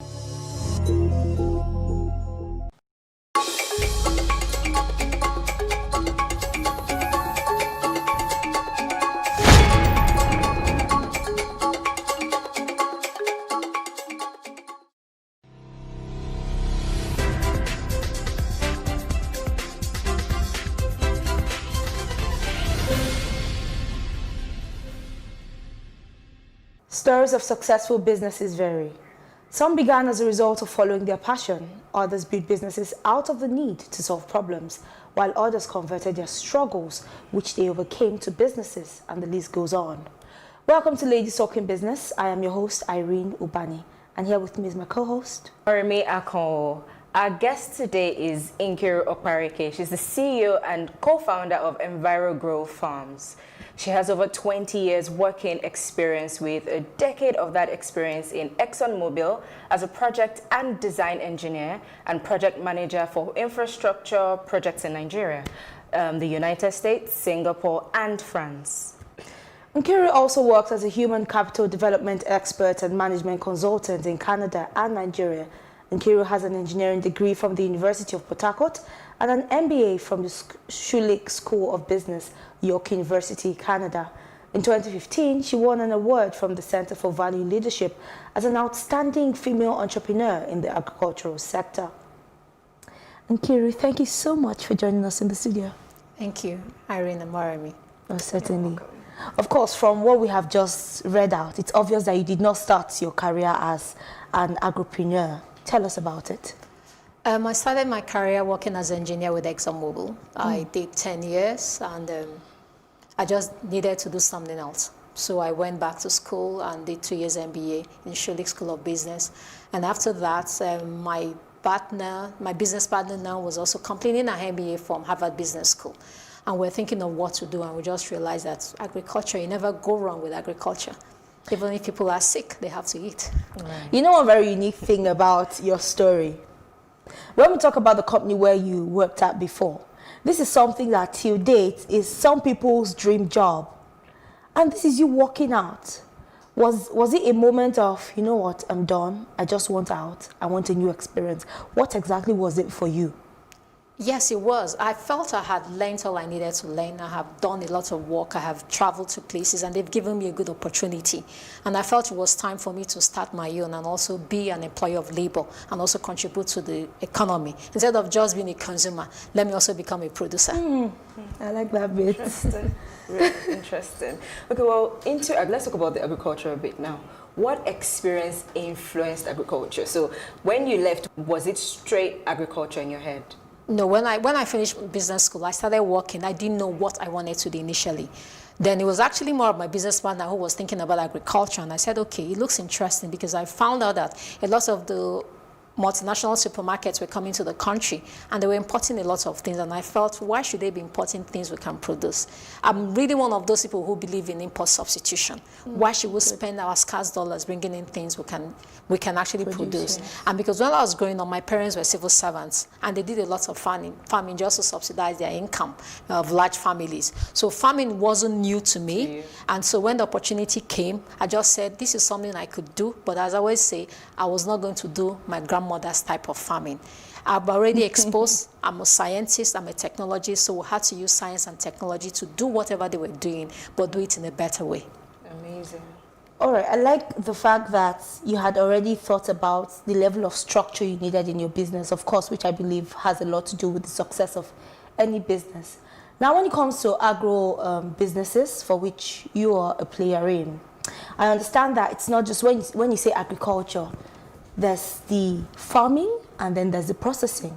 What really makes a successful agro business owner? And an agro business, of course. You have to study the value chain and find out where your strength is or where you want to play. Maybe why I went into backward integration was because I'm an engineer and I have done a lot of on-the-field work, working in the oil sector. I used to be offshore a lot. So being in the field and being hands-on, it wasn't a problem for me. But for a lot of people, when I tell them now, when you think about agriculture, not everybody has to do backward integration. Look at the value chain, see where you can play. So try to understand the industry you want to go in. Don't go because people say, oh, there's a scarcity of chicken, you're rushing. Everybody rushes in. And the time everybody's chicken is ready, the price crashes. You should not be producing for what is selling now. You should be producing for what will sell tomorrow. Because by the time your thing is ready, it's no more today, it is tomorrow. So try to understand which sector plays and how it functions before you rush in. Let's help our audience at this point to understand when we talk about, the processing and then the farming. So can you help them just understand for those that would want to play in the farming bit and then for those who want to play in the processing bit, what does this entail? Some people might decide to go into, let me use poultry for example. Some people might decide into raising chicken. You don't have to raise chicken. You might decide I'm processing feed for the chicken people. That's processing. So you're going to take maize and lots of protein and process that for the people who are in poultry. Some people might decide to, I'm going to buy chicken off people in large volumes. Then I'll smoke it. I'll cut it into parts and sell as frozen chicken. I can do grilled chicken. So you don't have to be just selling it in the raw state. You can just add a little bit more and sell it as processed chicken. So that's a processing line. Some people buy peanuts. You can decide to buy fresh peanut. You can decide to buy fresh peanut, dry it, bag it, just do a little bit of peanut butter. Or make peanut butter instead of selling it in the rawest state. Because even most of the peanut butter was consumed, we're still importing peanut butter. So truth is, from your experience, I think you've had about 10 years experience in this now. Which of it really pays off more? Processing. How about packaging? I know there's a packaging bit to agriculture, yeah, but right? when you process, you have to package. Okay, so it's So yeah, but the only thing in processing is that if you're also processing, you also have to have a bit of your farming, because if not, you're going to be dependent on the people who are supplying your inputs. Okay, and what happens when? Happens when they don't. So even if you want to go into processing, after a while you might have to go back into backward integration. So you're not dependent on people who are supplying the input, because if you check it, practically everybody who's processing does a bit of backward integration to be able to assure that the feed into your processing is assured. Okay, so does that now mean that it's advisable to do maybe a bit of everything? Yes, you have to be, the way Nigeria is, you have to do a bit of everything. You have to be your logistic person, because even if you're depending on logistic people, sometimes they disappoint you. So you have to have a bit of everything, or know a bit of everything, or know the big players in everything, so they can act as backup for you. But you should find where your core strength is, and that's where you should play in. Great. So tell us about EnviroGrow Farms. What makes the business unique, or what's that selling point about the business? When we set up the business, we decided to produce using modern technology. So we do full irrigation. We press a button, all the water is sent to all the plants. All the chemicals are mixed in the bath and sent to the plants. And when we started, we made sure we had proper processes. We didn't just start at hot. We even brought in an expert agronomist to help us set up the business, and he worked with us for about 4 or 5 years to train us and to train our people. So we understand what the market needs. We go to the final consumer, get their needs. We're producing before we can eat good things. So as the selling point is that we produce according to GAP, and that we understand the market very well. So is it strictly vegetables? Is the business only for vegetables? We do, yes, strictly vegetables. So we do bell peppers, tomatoes, sweet corn, herbs like parsley, basil. Great. Okay, I feel like for some people who are viewers who are watching now, they would say to themselves, people will always give excuses or make excuses for why they can't do things that they probably did not have like a background knowledge in. For you, at the time when you ventured into this, beyond your business school would not definitely teach you everything you need to know about farming, right? So how have you been able to, over these years, garner enough knowledge and experience and expertise to maintain and sustain the business? Every successful business, if you don't have the expertise, you have to pay somebody that has the expertise. So that's what we did. So when we started, we brought in an agronomist from Kenya who has been running big farms for over 20 years. So he stayed in Nigeria for about 4 years. We learned from him, and then we started going for courses. And you know, the good thing is that this time is not like our mother's time. You can practically get all the information you want online if you know where to go look for it. So we did courses, we visited farms, we did immersion. Sometimes there's a time I went to the US and stayed and worked on a farm to understand how they do. The same with my business partner. She went to Netherlands and went to see farms. So even now, I'm constantly visiting farms and learning from other people. The learning hasn't stopped. You mentioned 2 countries that I know that one of their major exports and any potential strength is on farming, which is the Netherlands and Kenya. Kenya, yes. Why did you go that route? Because they are the best. First of all, the best in vegetable production is the Netherlands. We bought our greenhouses, and our technical partner is a Dutch company. Then from Africa is Kenya. Basically, when you go to any shop abroad, you see even products of Kenya. Yeah, their coffee. Their coffee. I mean, if you see their flowers, everything that's actually, most of the things that's exported to Europe is coming. We have a new reality now, which is COVID-19. Of course. So how has it affected your business operations, and what lessons have you learned in this short while? Well, I'm one of those people who will say that COVID did me well. Wow. A lot of farmers might not be able to say that, but I did. Oh, wow. When COVID started, I realized, because we are bulk producers and we supply to the big supermarket chains, but I realized during that period, they will not be able to absorb what we're producing because people are not coming to the shops. So what did I do? I started direct marketing to individuals. At that point, I'm able to sell twice the price, because a wholesaler will squeeze you for price. It's a wholesaler, and it's going to have some losses. But if I'm selling directly, so I find out that even most people can do that. People in your contact, I didn't go far. I didn't build websites or anything. I started talking to people. Do you eat sweet corn? Where do you buy it from? Can I supply you? So I was able to pivot. And a lot of businesses, this period, you have to pivot your business. You can't be doing the same thing you're doing because the new normal has changed. So a lot of farmers, I've often been talking to a lot of farmers. Yes, for those who are in the rural areas, yes, it's hard for them to move their produce from there to here because of the lockdown and the rest. But for many of us who are within the Lagos metropolis, around Ijebu-Odo and Ibadan, you have to look beyond the people you used to sell to. You have to look at direct marketing now to families and to people who are consuming it. And was that more profitable for you? It was much more profitable for me. It helped me now, and I even have a whole lot of people I can upsell. And because of the COVID, I now even had to bet a new business, because people I was supplying like vegetables to were telling me, is there nothing else you can get for me? And because we were able to move, because we're seeing that essential services, I was now able to start sourcing. So now, from even being a producer, I'm now even having people who are doing agro for me. I'm buying from other farmers and selling even more than what I produce. And what I can't find for people, I'm even now going to source from distributors in Mile 12. So for me, COVID helped us to redefine our business. A lot of people have to look at their businesses and see, is there something much more we can do? Because the new normal is normal. So what I love that you have found opportunities where possibly some people would see scarcity. I mean, I like the idea that one, you have even had to birth an entirely new company. So what exactly should farmers and those within the agricultural space be looking out for post-COVID-19? You have to look at a different way of doing your business. You have to find out, because something like even farmers who are selling, a lot of farmers I know who are selling things like egg couldn't sell because bakeries couldn't look at that. You have to look at people within your environment and see, okay, if I can't sell to normal people I'm selling to, who else can I sell to? Okay. So you have to look beyond, especially for we who are into mass production.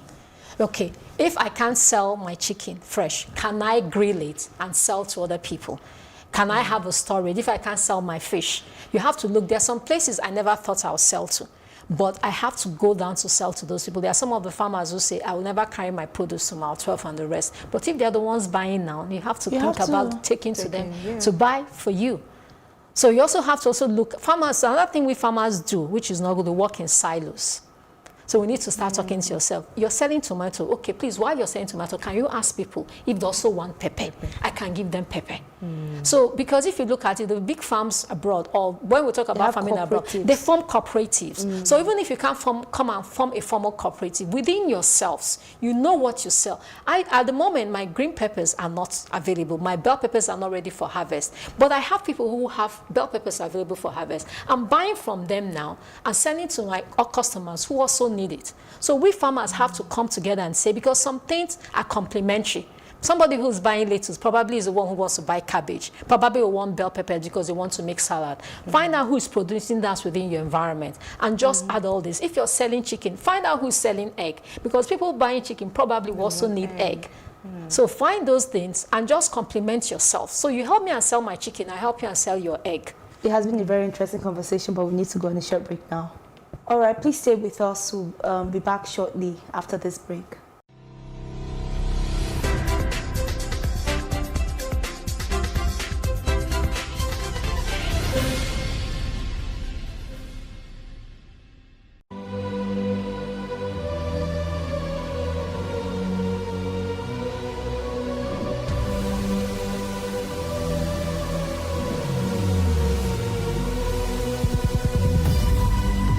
What we do not understand, we will stigmatize.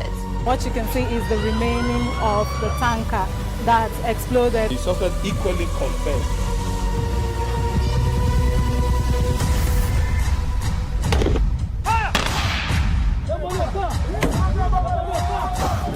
A 500 naira they collect them. If you no talk, then go beat you. Now 2,500 they pay.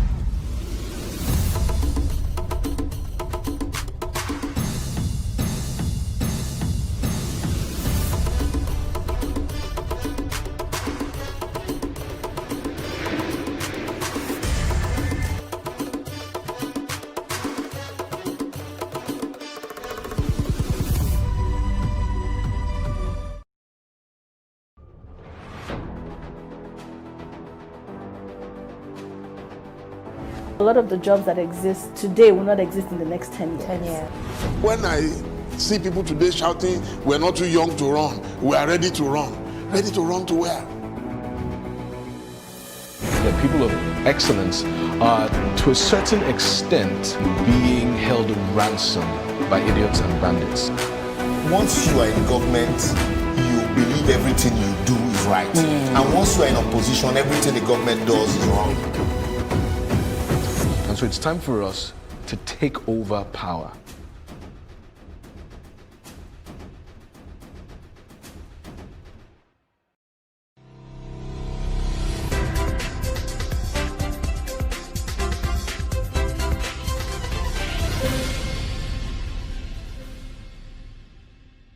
Thank you for staying with us. We've been speaking with Nkiru. Nkiru, thank you for sharing all of your knowledge, you know, from how you moved from being an engineer to becoming a farmer, starting a successful business. I mean, I feel like this is one thing that a whole lot of people would need to learn from, right? So in terms of growth, what are the growth projections for the future? Especially now we have looked, the oil sector, which was our main earner, has crashed, basically, at least for now. But people still have to eat. Our population is growing. Whether you have work or you don't have work, you eat. Whether you're in hospital or not, you eat. So people have to look at. And a lot of countries, what we have found out now, a lot of countries are closing in that they're not allowing exports. I know people who normally buy things from abroad, they're finding it hard. Everybody's looking inwards, trying to make sure they have enough food for their people. So our own people have to look at all those things that we used to import, which we could have grown. Is there an opportunity for us to start growing it instead of looking onto others to bring for us? Every country now is practicing protectionism. We have to do that because one of the biggest security issue is food security. If people don't have food, there's going to be an uprising. So our people have to look at where are those things that typically are imported and see how we can plug in and start producing it for ourselves. Within the agricultural value chain, would you say that you see a lot of women going into that sector? Agriculture is actually more 70% women, even in the rural. The only problem is because of land use rights. The lands are inherited from father to son. So because most women don't have land, it limits what they can do. But even if you go to the rural areas, even when you travel, most times you see it's the women. They are just particular things that men plant, like yam. But when you go to vegetables, cassava, corn, and the rest, it's women that So is this a now thing? Do you think it's now or right from time? It has always been like right from time. But because women don't own land, their input into farming is always less. Because you're farming at the pleasure of whoever has the land. Yes. And that is your biggest cost in farming is always the land. So it now looks like but the statistics have shown that in Nigeria, over 60% of the farmers in Nigeria are women. Okay, so they serve as, farmers, but they don't serve as the landowners. We would, of course, give them the autonomy to do whatever it is they want to do with their land. Yes. So they farm at the pleasure of their husband, the land he has given them, or their brother, or their father. So because of that, the decision-making they can take and the scale at which they can grow in farming is limited because of lack of land. Okay. Great. So what would be your advice to other women who are actually contemplating going into agriculture and don't have a clue, maybe what to do, how to start, or think it's not for them? What's your advice to them? Spend time with those who are already in the sector. We did that. Before we started, we went and saw people who were in poultry business, who were running piggeries and all that, and find out. Don't just rush into it because everybody says it's the in thing. Go and spend time, not just one day visit. Go a couple of times. Ask them. Research yourself. Spend a day, spend a week, even do internship. It doesn't hurt because that's how you learn. Everywhere abroad, when you want to learn something, they'll tell you, go and do an unpaid internship and learn. People are willing. We farmers are always happy and willing to share knowledge. But most times, people are not ready to bring out the time to come and spend time and learn that thing. So spend time with people who are already in the industry. Ask them the difficult questions. Talk to their staff. Don't just only ask the Oga. Talk to the people who are on the ground, who are doing things. Go to the market, find out what is selling. Find out from the processors or retailers which one that they have a problem meeting their demand. Because as much as you might say that, oh, a lot of people are producing egg, we're still not meeting the demand for egg. So find out maybe where you might play, it might just be meeting up the gap between what is produced and what is actually ends up on the table. So you must spend time with people in the industry to find out what you can do and where you can plug in. So it's basically beyond the book knowledge and everything you learn in business school. There's still the practical knowledge where you need to go down. The practical knowledge is something else. That's probably the most important that's thing, practically right? the most important thing. Of course. So at the end of the day, with all of your experiences so far, what misconceptions do you think people usually have about female farmers? It's a hobby. The first time I spoke to a couple of people, even my husband's friends, and when I wanted to start, they told me, oh, is it as a hobby or is it? They can't imagine that after the amount of time my partner and I have spent in business school, we want to say we're farming. So they always still come, okay, so what are you doing? You say, I'm a farmer. I say, is that all you do? Or you just do it on the side? It's enough. They don't see it as enough because of the impression or because of the conception that there's not much money as in farming. But that's not how it is beyond Nigeria. We have to start changing the narrative. If you remember your agricultural book, look at the farmer. He's always on a bicycle with a hoe and a singlet. Looking very, and the singlet always has a tear. Yes. So that's the conception people have about agriculture, and it hasn't changed. So it's still, they start seeing people like me talk about agriculture, that they have I can actually make money from this. It actually can be a full-time business. But if that narrative doesn't change, and they still see the farmer as that person who is dependent on government handouts, who barely can feed, we're not going to get the young people who have to enter in farming, because the older people who are into farming, a lot of them are dying off, and we need to get these young people to come into that sector. If not, we're going to have a major food security problem. That's amazing, because what you just said, you need the younger people who have a different idea of how things can be done and all that. Better ways of doing things. Then talking about misconceptions, you also said something earlier, but just looking at it now, it makes sense to be a misconception. You said, it's always been a women thing from back in the day. So a lot of people actually think agriculture is for men, but they didn't realize that it started with women back in the day. So from experience, would you say that there are some untapped areas in agriculture that you would want people to go into? Can you list some, if there are any? Processing. Something like, okay, we produce chicken. We only sell chicken as raw chicken. We don't make chicken sausages in this country. We don't have beef sausages in this country. Yeah, the hotels and the rest. Everybody goes, and when we go to buy sausages in supermarkets, you find foreign names in them. But we have the raw materials. So people have to go even into other processing. I grow sweet corn, but the sweet corn most people see used to do fried rice. They go and buy the canned ones that are imported. But we're growing it here. Many of them are actually shocked that we're growing sweet corn here. So there has to be a bit of value addition, no matter how small. If you even look at the history of some of these companies, they start very small and then they keep expanding. You don't even have to do the canned one. You can do them in plastic, because even if you go to the supermarket, you have the cut fruits. The vegetables that we used to do fried rice, people still buy it and from scratch they do it. But you can buy it in your house and cut it up and bag them and start selling. That's a value addition. A lot of young people don't want to, because if you say fried rice, you think about peeling carrots and the rest. So there are lots of, yes, so you have to take, and even logistics, a lot of farmers, many times we're looking for, who will carry produce for us from the farm. So somebody can decide to set up a logistic company, and every farmer, like say the farmer family in Badagry or Ikorodu, we know, every Tuesday, a truck comes here, can carry everybody's produce to Mile 12 or to Lekki or the rest. And that's just all you do, giving us cooling vans to move things. So there's logistics, there's processing, there's even input supply. Similar like feed or fertilizers or seeds that we use are inputs. Improved seedlings. Somebody can decide, I want to set up a nursery. I don't want to grow. What I'm just going to do, I'm just going to keep raising pepper to 2 weeks, and people who want to plant can just come and buy it and take away the stress of doing the nursery, because we've done all the work for them. So finally, before we let you go, because this has been a very enlightening conversation so far, what areas in agriculture would you say that people are yet to discover, but then it exists even here in Nigeria?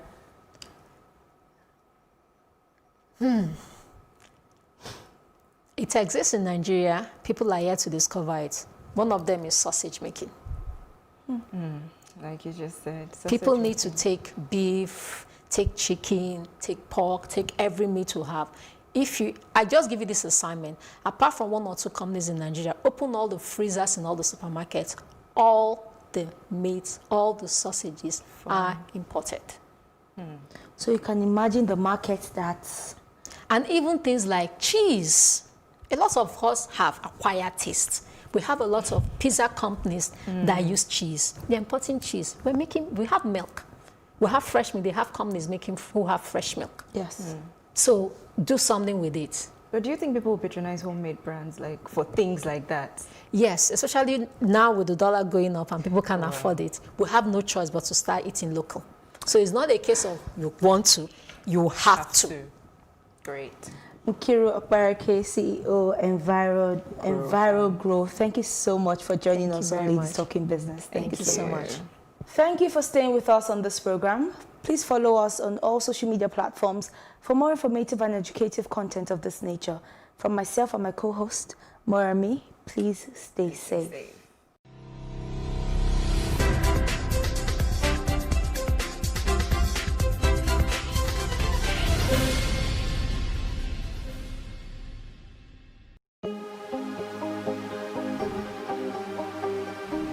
This is it for upcoming artists to blow in Nigeria.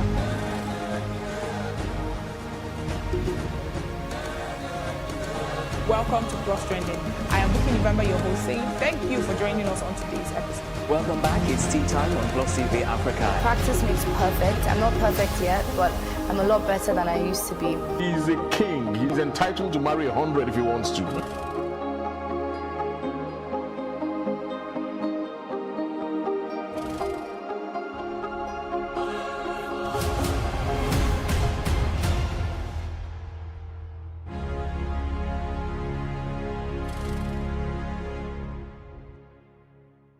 We can't talk about education reform if we don't decolonize our education system. What we do not understand, we will stigmatize. Because it's just cultural. And I think it's just human nature. They stop paying us salary. I don't like remembering it. I am angry at Nigeria. I'm angry at this government which seems to be letting us down. I am angry at us as a people. In the process of struggling to free myself from his hand, he tore my pants and he raped me. Yes, I commit offense truly. Young girl, do you know where you are going? I say, I'm going to America. I say, now so that they talk, you are going to Libya, which America? Accident mark our place. Some people they die now. This is Plus TV Africa. Big stories live here.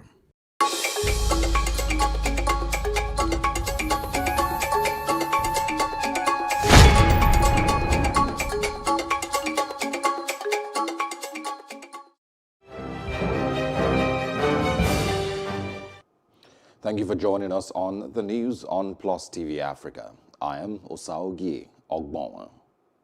A high court in the Federal Capital Territory has ordered a magistrate, Omolola Akindele, to immediately halt proceedings and stay action in a criminal complaint filed by one Kenechukwu Okeke against 50 persons who supported the EndSARS protest. Justice Bello Kawu also restrained the Nigerian police force from arresting or taking any action against the EndSARS activists. The magistrate had ordered the Commissioner of Police in the FCT to launch an investigation into the 50 notable persons who promoted the EndSARS movement. Some of the notable persons include the senior pastor, Day Star Christian Center, Sam Adeyemi, musician Damini Ogulu, a.k.a. Burna Boy, David Adeleke, otherwise known as Davido, Folarin Falana, also known as Fowles, and activist Deji Adeonju. Adeonju subsequently filed an application before the FCT High Court seeking a judicial review of the substantive matter before the magistrate. Okeke had alleged that during the EndSARS protest, his properties were destroyed and that the defendants who promoted the EndSARS protest must be brought to justice. In his supporting affidavit, Okeke said the defendants played active roles in the EndSARS protests, which later became violent. The Kaduna State Chairman of the People's Democratic Party, PDP, Felix Hayat, has called on the Independent National Electoral Commission, INEC, as well as security agencies, to maintain neutrality in their service to Nigerians. The state chairman, who made the call during the inauguration of two committees expected to strengthen the party's reach ahead of the 2023 election, stated that the neutrality of the two agencies would lead to development and strengthen democracy in the country. Hayat added that the repositioning committee was expected to boost the morale, reconcile aggrieved members, and prepare for the state and local government elections. To make a special appeal to INEC and to security agencies. The neutrality of INEC and security agencies would definitely lead to the development of democracy in our country.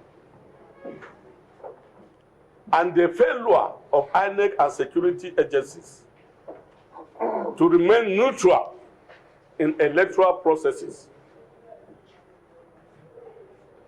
every member of the society becomes a victim.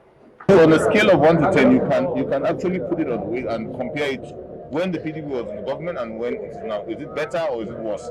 Can you drive now from here in the afternoon? This is 12 o'clock. Can you drive to Abuja confidently? You cannot. These are actually, most of these things are what Nigerians were expecting to see a drastic change in. That is why they came all out to support the opposition. But now, I believe me, 99% of people that actually did that are regretting. Still talking INEC, the Independent National Electoral Commission has expressed confidence that the amendment of the Electoral Act will be completed by the end of the first quarter of 2021. INEC's Director for Voter Education and Publicity, Nick Dazang, said the Commission has met members of the National Assembly who gave their word to ensure amendments of the Electoral Act is completed before the end of March. Dazang, while speaking to newsmen at a workshop on the review of the National Voter Education Manual in Kefi, Nasarawa State, said the Commission was confident that new amendments would seek to improve the function of the card reader because of its successes in improving the electoral process. Substantial gains were made in terms of these amendments, and God willing, the National Assembly, the two committees of the National Assembly will meet or rise to the challenge of the promise they made to Nigerians that by the first quarter of this year, the amendments would have been made. And still in the news, the presidency has condemned Sokoto-based Muslim Solidarity Forum, MSF, for calling on the Catholic Bishop of Sokoto Diocese, Dr. Matthew Kuka, to tender an unreserved apology to Muslims or quietly and quickly leave the state over his controversial Christmas essay. Professor Isa Meishanu of MSF had described the essay as malicious comment against Islam. The senior special assistant to the president on media and publicity, Garba Shehu, said in a statement on Wednesday that the MSF's comments were wrong because it was not in line with the Constitution of the Federal Republic of Nigeria. According to Shehu, under Nigeria's constitution, every citizen has the right to, among others, freedom of speech and expression, the right to own property and reside in any part of the country, and the right to move freely without any inhibition. But a youth wing of the Southern Kaduna People's Union, SOKAPU, has vowed to retaliate any form of attack on Kuka over his recent message on Nigeria's woes. The Northern Elders Forum, NEF, has appealed to Nigerians to shun religious incitement that could cause crisis in the land. Director, Publicity and Advocacy of the Forum, Dr. Hakim Baba Ahmed, in a statement in Abuja, expressed the forum's concern over disturbing comments with religious undertones causing anger and fear in the public domain.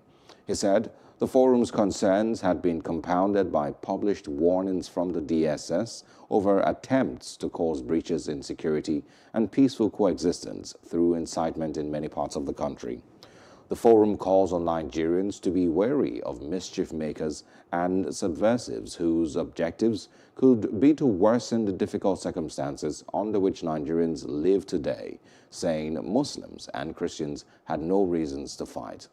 The Department of State Services, DSS, recently said it had uncovered plots by some forces to cause mayhem in Lagos, Kano, Oyo, and other places in the name of religion.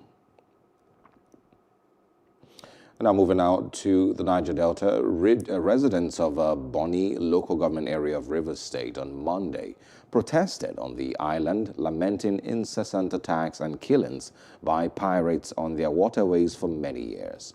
The protesters, who are mostly youths resident on Bonny Island, said the most recent of the attacks was on January 5, 2021, when 2 indigents drowned in the river after pirates attacked their boat.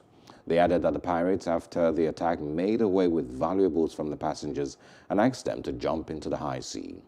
Meanwhile, due to the high rate of attacks by pirates on the island, the Rivers State government in July 2019 launched a special security initiative codenamed Operation Sting, in which patrol vehicles and gunboats were donated to security agencies to tackle violent crimes on roads and waterways in the state. Last week, the Rivers State Police Command also deployed 366 special constabularies to various localities for its community policing initiative. The Bonny protesters, however, insist that there has been no improvement in the security situation in Bonny. Bonny local government area can only be accessed through the high sea, as the federal government's 120 billion naira 37-kilometer bridge to connect the island to mainland in Rivers State is yet to be completed. And a former Minister of Information, Edwin Clark, has urged the head of ministries not to interfere in the activities of agencies under them. The elder statesman made the call in Abuja during a courtesy visit to his residence by the newly appointed sole administrator of the Niger Delta Development Commission, NDDC, Effiong Okon. Clark says the over-concentration of the ministry's activities in dictating ministers' activities, in dictating the operations of their agencies would not only deter their confidence to function, but only expose them as having a personal interest. He urged the newly appointed sole administrator of the NDDC to discharge his duties in the interest of the region. Ministers should concentrate themselves in their ministries. I do not use agencies as their base. simply because those agencies have money. Some of us have been in federal government, we have been in state government. It is not the military that matters. It is what the man is able to do that will make people to know about the existence of that military. Because a boat cannot be left without somebody to man it. Otherwise, there will be casualty or calamity. There must be a leader, like you are our leader. That is why I have found myself on that seat. So these people should, the idea of saying, oh, Buhari has imposed one man, or Pabio has imposed one man is not correct. I'm pleading with the people of the Niger Delta. Allow peace to reign in Niger Delta. Support our leaders. Support President Buhari. Support His Excellency Governor Pabio. Support Abechi. Support Ms. Silva. Support everybody. You're still watching the news on Plus TV Africa. The National Agency for the Prohibition of Trafficking in Persons, NAPTIP, says human traffickers have changed strategies used to lure unsuspecting and vulnerable Nigerians by shifting to social media. This was revealed at a two-day stakeholder workshop on the creation of awareness on trafficking in persons, where the agency urged stakeholders to work towards countering the efforts of traffickers by being more alert on social media. The workshop, which was funded by the European Union and implemented by the Spanish Public Foundation, had in participation social media handlers from key agencies united in the fight against human trafficking. As an agency, we are poised to enlighten these youths and other potential victims of the dangers involved in being lured for recruitive job offers that seems too good to be true. This, as we have seen since the beginning of COVID-19 outbreak in 2020. It is our duty as officers and media professionals to continue to use the social media space effectively in advocating against trafficking in persons. Remember, as the media, you are the watchdog of the society. Part of your duties, apart from creating awareness, is also to hold us accountable, to also hold the government accountable, to also help the communities to ask questions, to help parents to ask questions. What is happening? What are you doing? What are you doing in this area? What have you done and what do you plan to do? So that together we can have a coordinated approach to fighting the menace of trafficking in persons and social media violence. Before today, I never give or gave the social media much with respect to being instrumental or a good tool, valuable tool to disseminate on the dangers of irregular migration, particularly TIP and SOP. But for today, from what I have heard, what I've learned, the lessons learned in this program today, I think we have much to do. I have seen, it's an eye-opener to me. I have seen so much I can do, especially the service that I'm here, that has really nominated me to attend this program. We have a lot to do to do with the use of the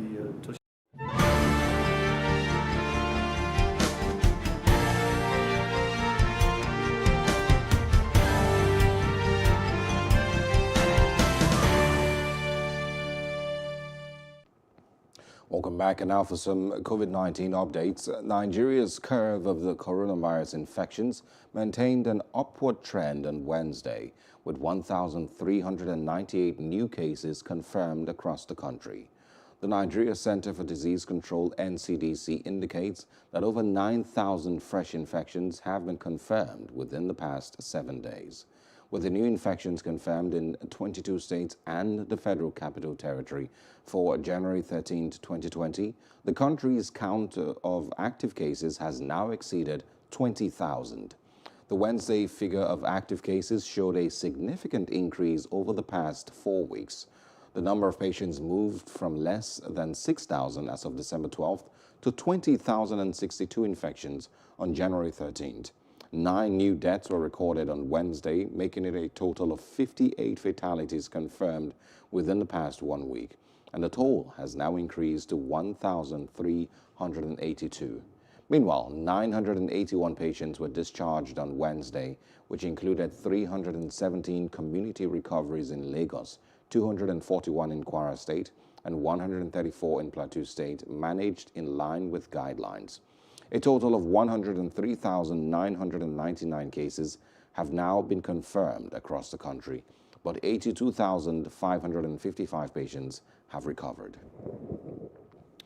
And a global team of scientists led by the World Health Organization arrived on Thursday to China's central city of Wuhan to investigate the origins of the coronavirus pandemic. The Chinese city was where the virus first surfaced in late 2019. The team will spend about a month in the city, including 2 weeks in quarantine. The United States, which has accused China of having hidden the extent of its initial outbreak a year ago, has called for a transparent WHO-led investigation. China has been pushing a narrative through the state media that the virus existed abroad before it was discovered in Wuhan.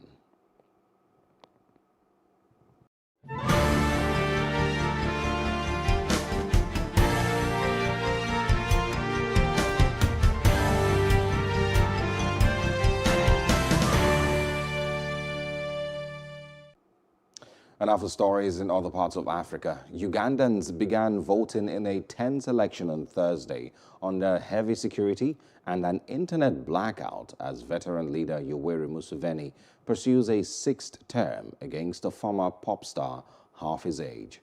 The internet went down on the eve of the vote, with some parts of the country reporting complete disruptions or significant slowdowns. Museveni is seeking a sixth term in office, having ruled for almost 4 decades against singer-turned-MP Bobby Wine, a 38-year-old whose popularity among a youthful population has rattled the former rebel leader. I'm already scared because even the policemen, armies, they have reached in time.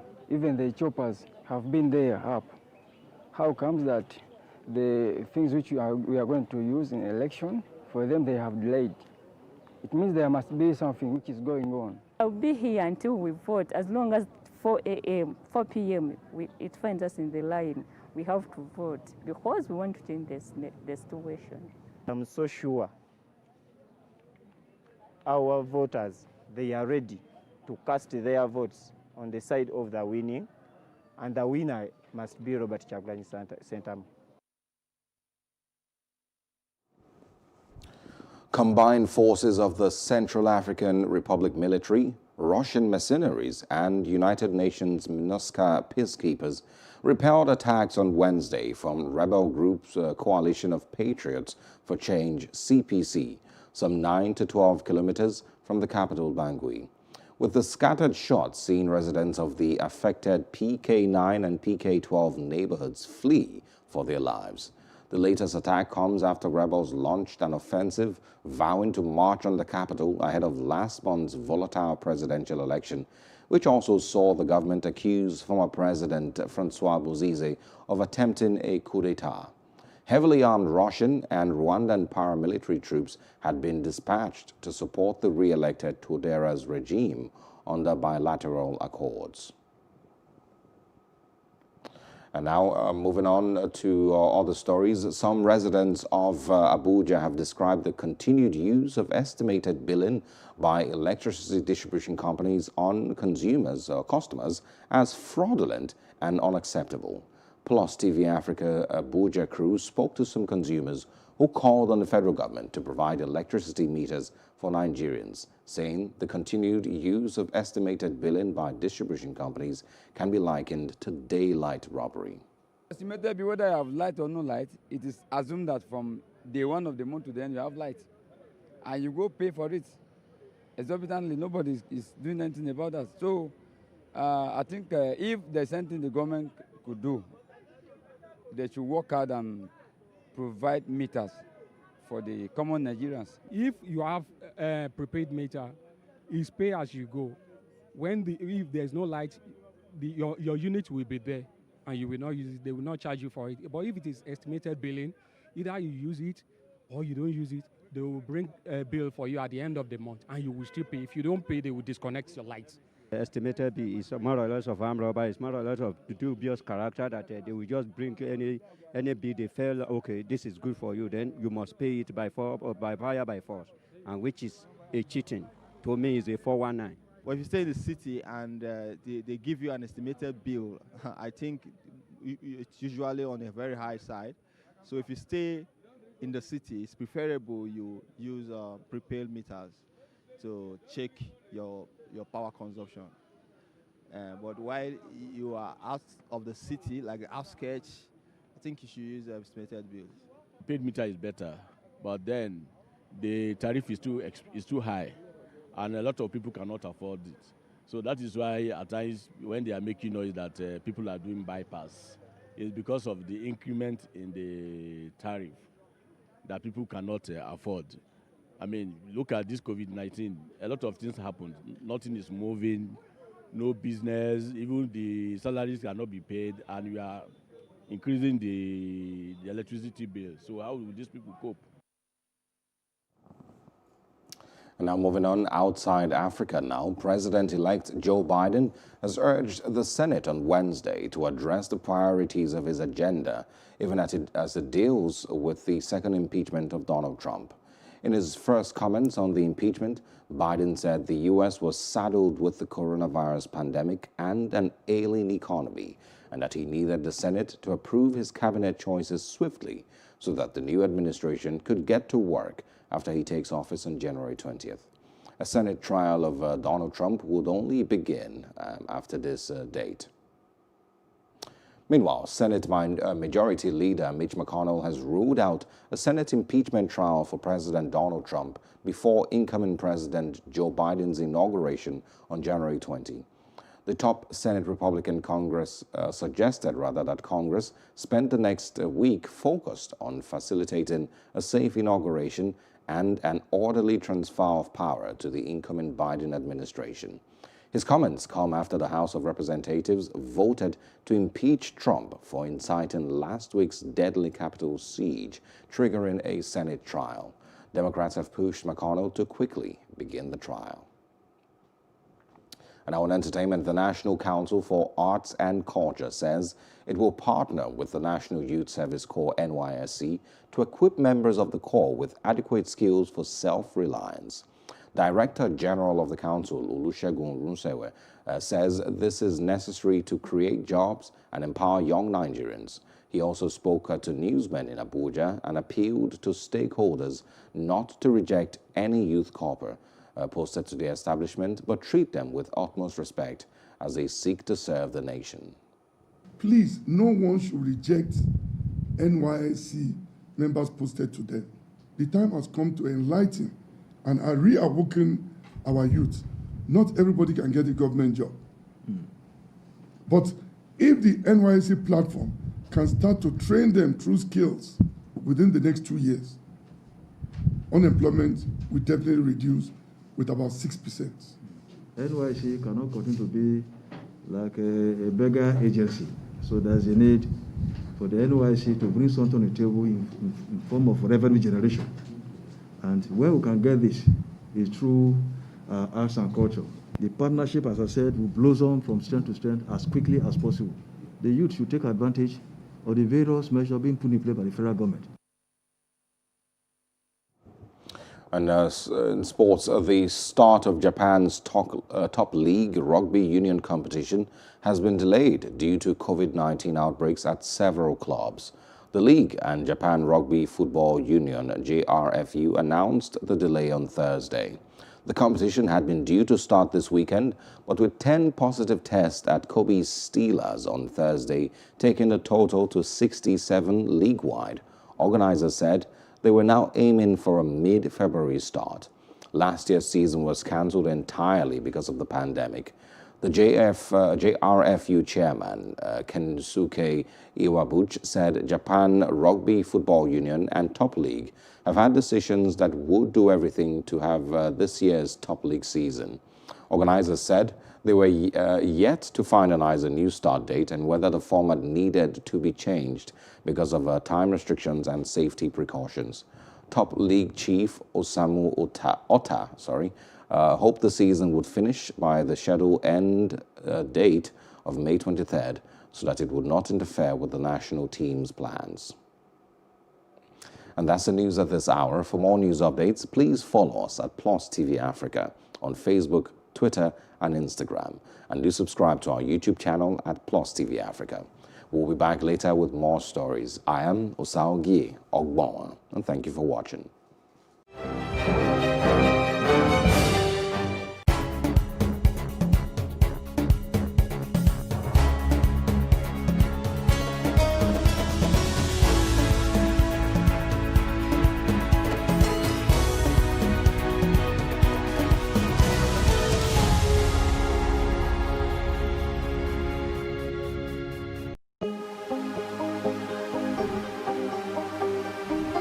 Is it for upcoming artists to blow in Nigeria.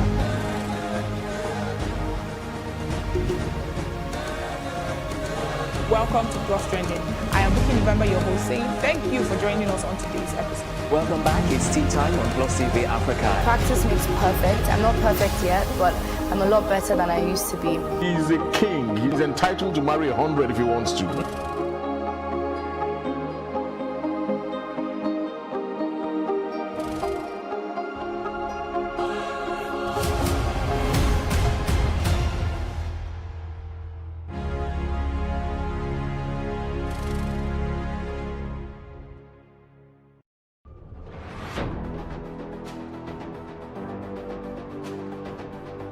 A lot of the jobs that exist today will not exist in the next 10 years.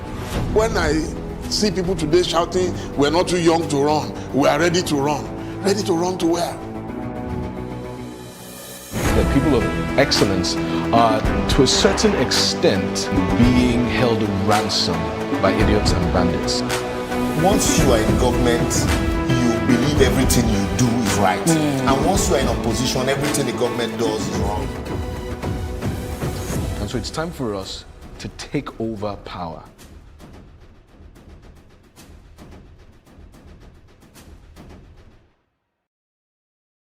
The Oshafa Pottery Center lies in the ancient village of Oshafa in Buari Area Council on the northern axis of the Federal Capital Territory, Abuja. It was established in 1991 as part of Mariam Babangida's Better Life for Rural Women project during her tenure as First Lady, showcasing the skill and creativity of women potters in Oshafa community. Sadly, the center, which was a major tourism attraction site and could boast of visits from former U.S. President Bill Clinton, former Egyptian military and political leader Hosni Mubarak, one-time British Prime Minister Tony Blair, and the former Swiss Vice President Ruth Mesler, has now become a shadow of itself. Plus TV Africa, in collaboration with Google Nigeria, alongside media practitioners, journalists, and social media influencers, visited the famous Pottery Center to showcase it as one of the important landmarks on Google Maps in Abuja, Nigeria. Google Maps has transit information for nearly several thousand agencies, which means transport agencies for all around the world who provide transit for people, and more than 3.8 million stations in the world. Over 1 billion kilometer worth of transit results every day. And that's mind-blowing. We were given a demonstration of the local way of making a pot such that designs are achieved using local tools. For example, twisted strings or notch wood over the surface of the clay.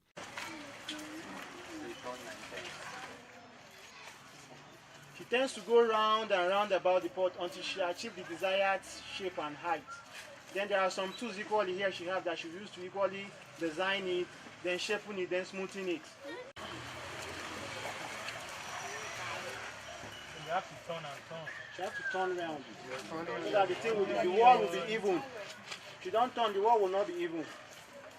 The essence of she turning is for the wall to be round, for the clay to be even round. You can see one other tool here. That one is like a rag.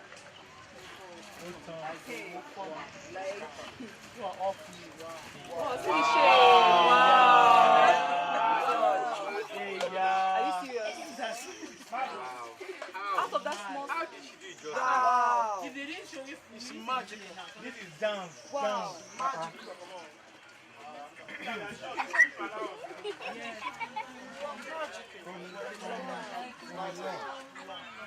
That's how stars do.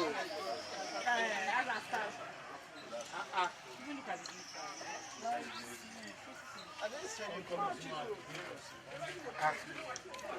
The range of beautiful products created include incense burners, teapots, beads, plates, candle stands, water jars, cooking pots, bowls, and flasks.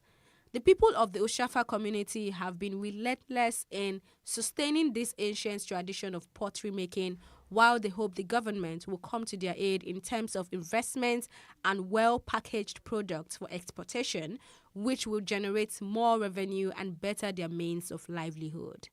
Elsie Godwin reporting for Plus TV Africa.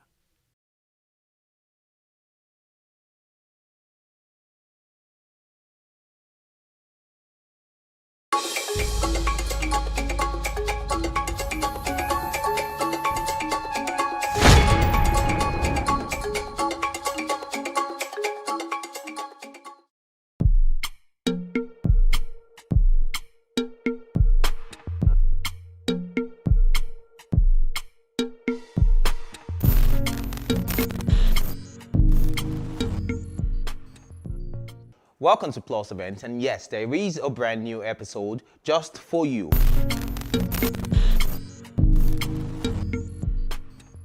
First on our lineup is the YouTube Music Week Virtual Hangout.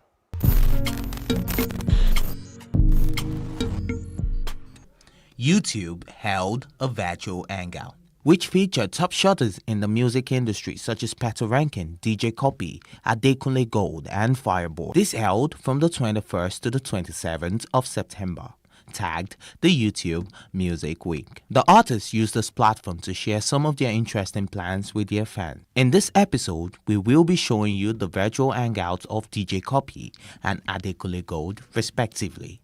DJ Copy spoke on an album titled Original Copy and the inspiration behind the album. You know, so many people ask me why I named this album Original Copy, and I actually put it in the hands of my fans. That was really the plan. I wanted it to feel like a joint collaboration because my cupcakes have been such a big part of my journey. And I remember when a lot of people said I was better off doing everything else in the world than music. It's my cupcakes that stood by me and kept me going. So I really wanted this album to be for them. I wanted them to be proud of it. So I remember I kicked the campaign off with a choice of 4 different names, and Original Copy won by a massive majority. But a lot of people said, why is it Original Copy, C-O-P-Y, not Copy, C-U-P-P-Y? It's because Original Copy is an oxymoron. It's a contradiction. There is no original of a copy. And I feel like I'm very much in this African music industry as a contradiction. I feel like I'm bringing something else. I'm rewriting the rules. I'm doing what people said I shouldn't and couldn't do. Can you tell us some of the things you had to do to prepare for the album, and then just walk us through how you actually did walk through the whole entire album? Absolutely. So for starters, everybody knew Copy as a DJ, and it's a narrative I've been fighting and trying to recreate for a very long time. You know, I view myself as a creative, so I shouldn't be just a DJ. I shouldn't be locked up in this box. And the first thing to do was work on my other skills, including singing. You know, I just didn't feel comfortable shouting, oh, it's DJ Copy, or just taking songs from artists. I wanted to be truly part of the creative process. And, you know, shout out to Techno. He was the first person to push me and first person to really show me that I could sing on my record. There was also an interactive session between DJ Copy and fans who commented via social media on their favorite songs in the album. There are comments from folks just saying the songs they like. They like the Copy versus Stonebwoy, and a lot of people love that one. Karma, right? Feel Good by Fireboy. That's also another one that everyone loves. They love the Wyclef collaboration is also fantastic. The fans also got the chance to ask their questions. You have a lot of jokers here. Somebody said, Copy, send me your account number. That's from Chemical Brother. I'll send it to. Send me something. Send me money to put petrol in my Ferrari. The inspiration behind Jollof on the Jet, I kid you not, Farouk. I was flying from Accra to Lagos, got on the jet, They gave me jollof rice. I ate it. We landed. End of story. So me and Killer Tunes were on the plane together. And I was like, oh, Killer Tunes, we're eating jollof on the jet. It's like, yeah, man, jollof on the jet. Me and Rema had been talking about how we wanted to work together. So I just said to Rema, as soon as I landed, jollof on the jet. Surprisingly, Copy engaged a fan. I want to ask you something. I'm going to shoot the video for Feel Good and put it on YouTube. Give me one idea of what the video should be like. If I like it, Feel I'll do good. Feel good. I think you should feature your Ferrari, yeah? Because that's just the life. It's just you living the life and enjoying the life as it comes. Adekunle Gold session opened up with a virtual listening of his Afro Pop Volume 1 album for everyone in attendance. Baby, you wind up for me now. We love to see the girl wind up for me now. I did my penthouse, you can't even reach me enough right here. During the virtual hangout, he also spoke about the transitioning of his sound. The albums that I released, 3 albums so far, right? There's been changes. Gold was intentional, right? Everything I've done has been intentional, clearly. Right? But Gold was more high life, and that's because that was what I was really feeling back then, right? Yeah. About 30 was an upgrade, a bit more pop, and then that's because that's what I was feeling. And then, as you mentioned that during Gold, I knew that I wanted to make About 30. I knew what I wanted the sound to be like. So, yeah, so I went into About 30 with clear intentions as well. During About 30, November 2017, I already had a name for my third album, which is Afropop. So I already knew the direction I was going with it. So, like, you can see that there's an intention, there's a progression. I knew what I wanted to do with each project. So is there any particular difference between the old Adekunle Gold or Adekunle Gold and the new AG Baby vibe from your own perspective? I guess I'm just more confident now. I think that's it. Nothing. Yeah, same person, just more confident. Yeah, and I say a lot more now without worrying that I might be misconstrued, Yeah, before I used to be a lot afraid about how people would perceive the kind of things that I wanted to say, how I wanted to look, but now I don't even care anymore. That's good. I'm just doing me. Okay, let's do this. Amala Osemo. Come on, Amala. No. Describe yourself in 3 words.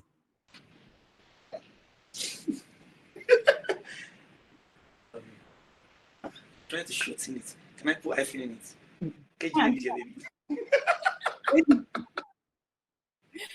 Describe yourself in 3 words. Baby, your name? I think I'm chilled, creative, and then tenacious. Okay. Good. What's your favorite movie quote, if at all you have any? Quotes. I can't think of anyone right now. There was a question and answer session with the fans. She says, who else, or he or she, I don't know talk myself, but who else thinks Adekunle, AG Baby, and Simi kind of look alike? AG Baby, yeah. I think so too. They're getting, Is that not normal? When you marry somebody? It's not getting normal. So how do you jiggle between fatherhood and music? Like, how do you do the two together? How do I? Yeah. I mean, thank God it's not just me alone in the business, Yeah. So I get help sometimes. When why do I struggle with answering this question? Because yeah, I don't think one takes skinny. It's just when I get a chance to do music, I do music. When it's time to play with my baby, I do it. So yeah, nothing. I don't even think I've had a problem at all, honestly. Nice one. In all, it was an amazing hangout.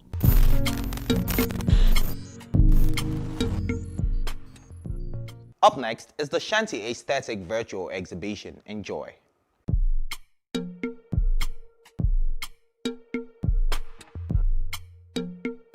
In a world where COVID-19 has left most events virtual, Creativity is a must for artists in order to stay relevant and express their art. This is evident in the case of Sylvester Aigbogun, who created a virtual art exhibition platform. The show was hosted by Eventful Limited. It unveiled how the COVID-19 pandemic has incredibly ushered a golden age of virtual media, which offers unprecedented access to some of the world's cultural touchstones, some previously financially or physically inaccessible. The exhibition, which has over 25 paintings on show, provides for art collectors to pick works that engage them in visual dialogue, from a skillful application of shades and colors that complement composite imageries. The works on displays interact with viewers. His body of work is a rich collection of expression which are categorized into 4 parts: emotions, habitats, lifestyle, and street scenes. Plus Events is happy to be a part of this initiative.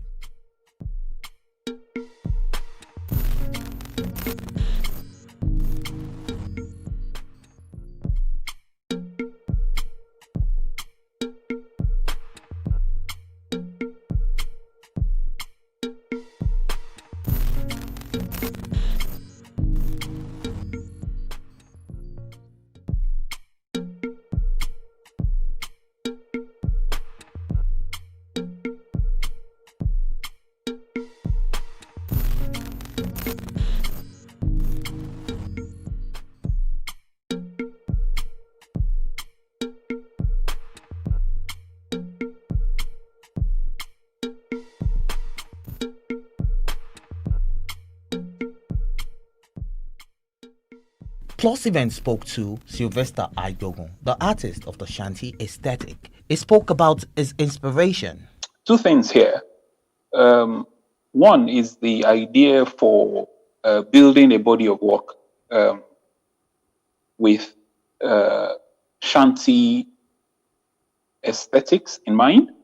And then the second idea was something that was born out of a collaboration with a company, Eventful Limited.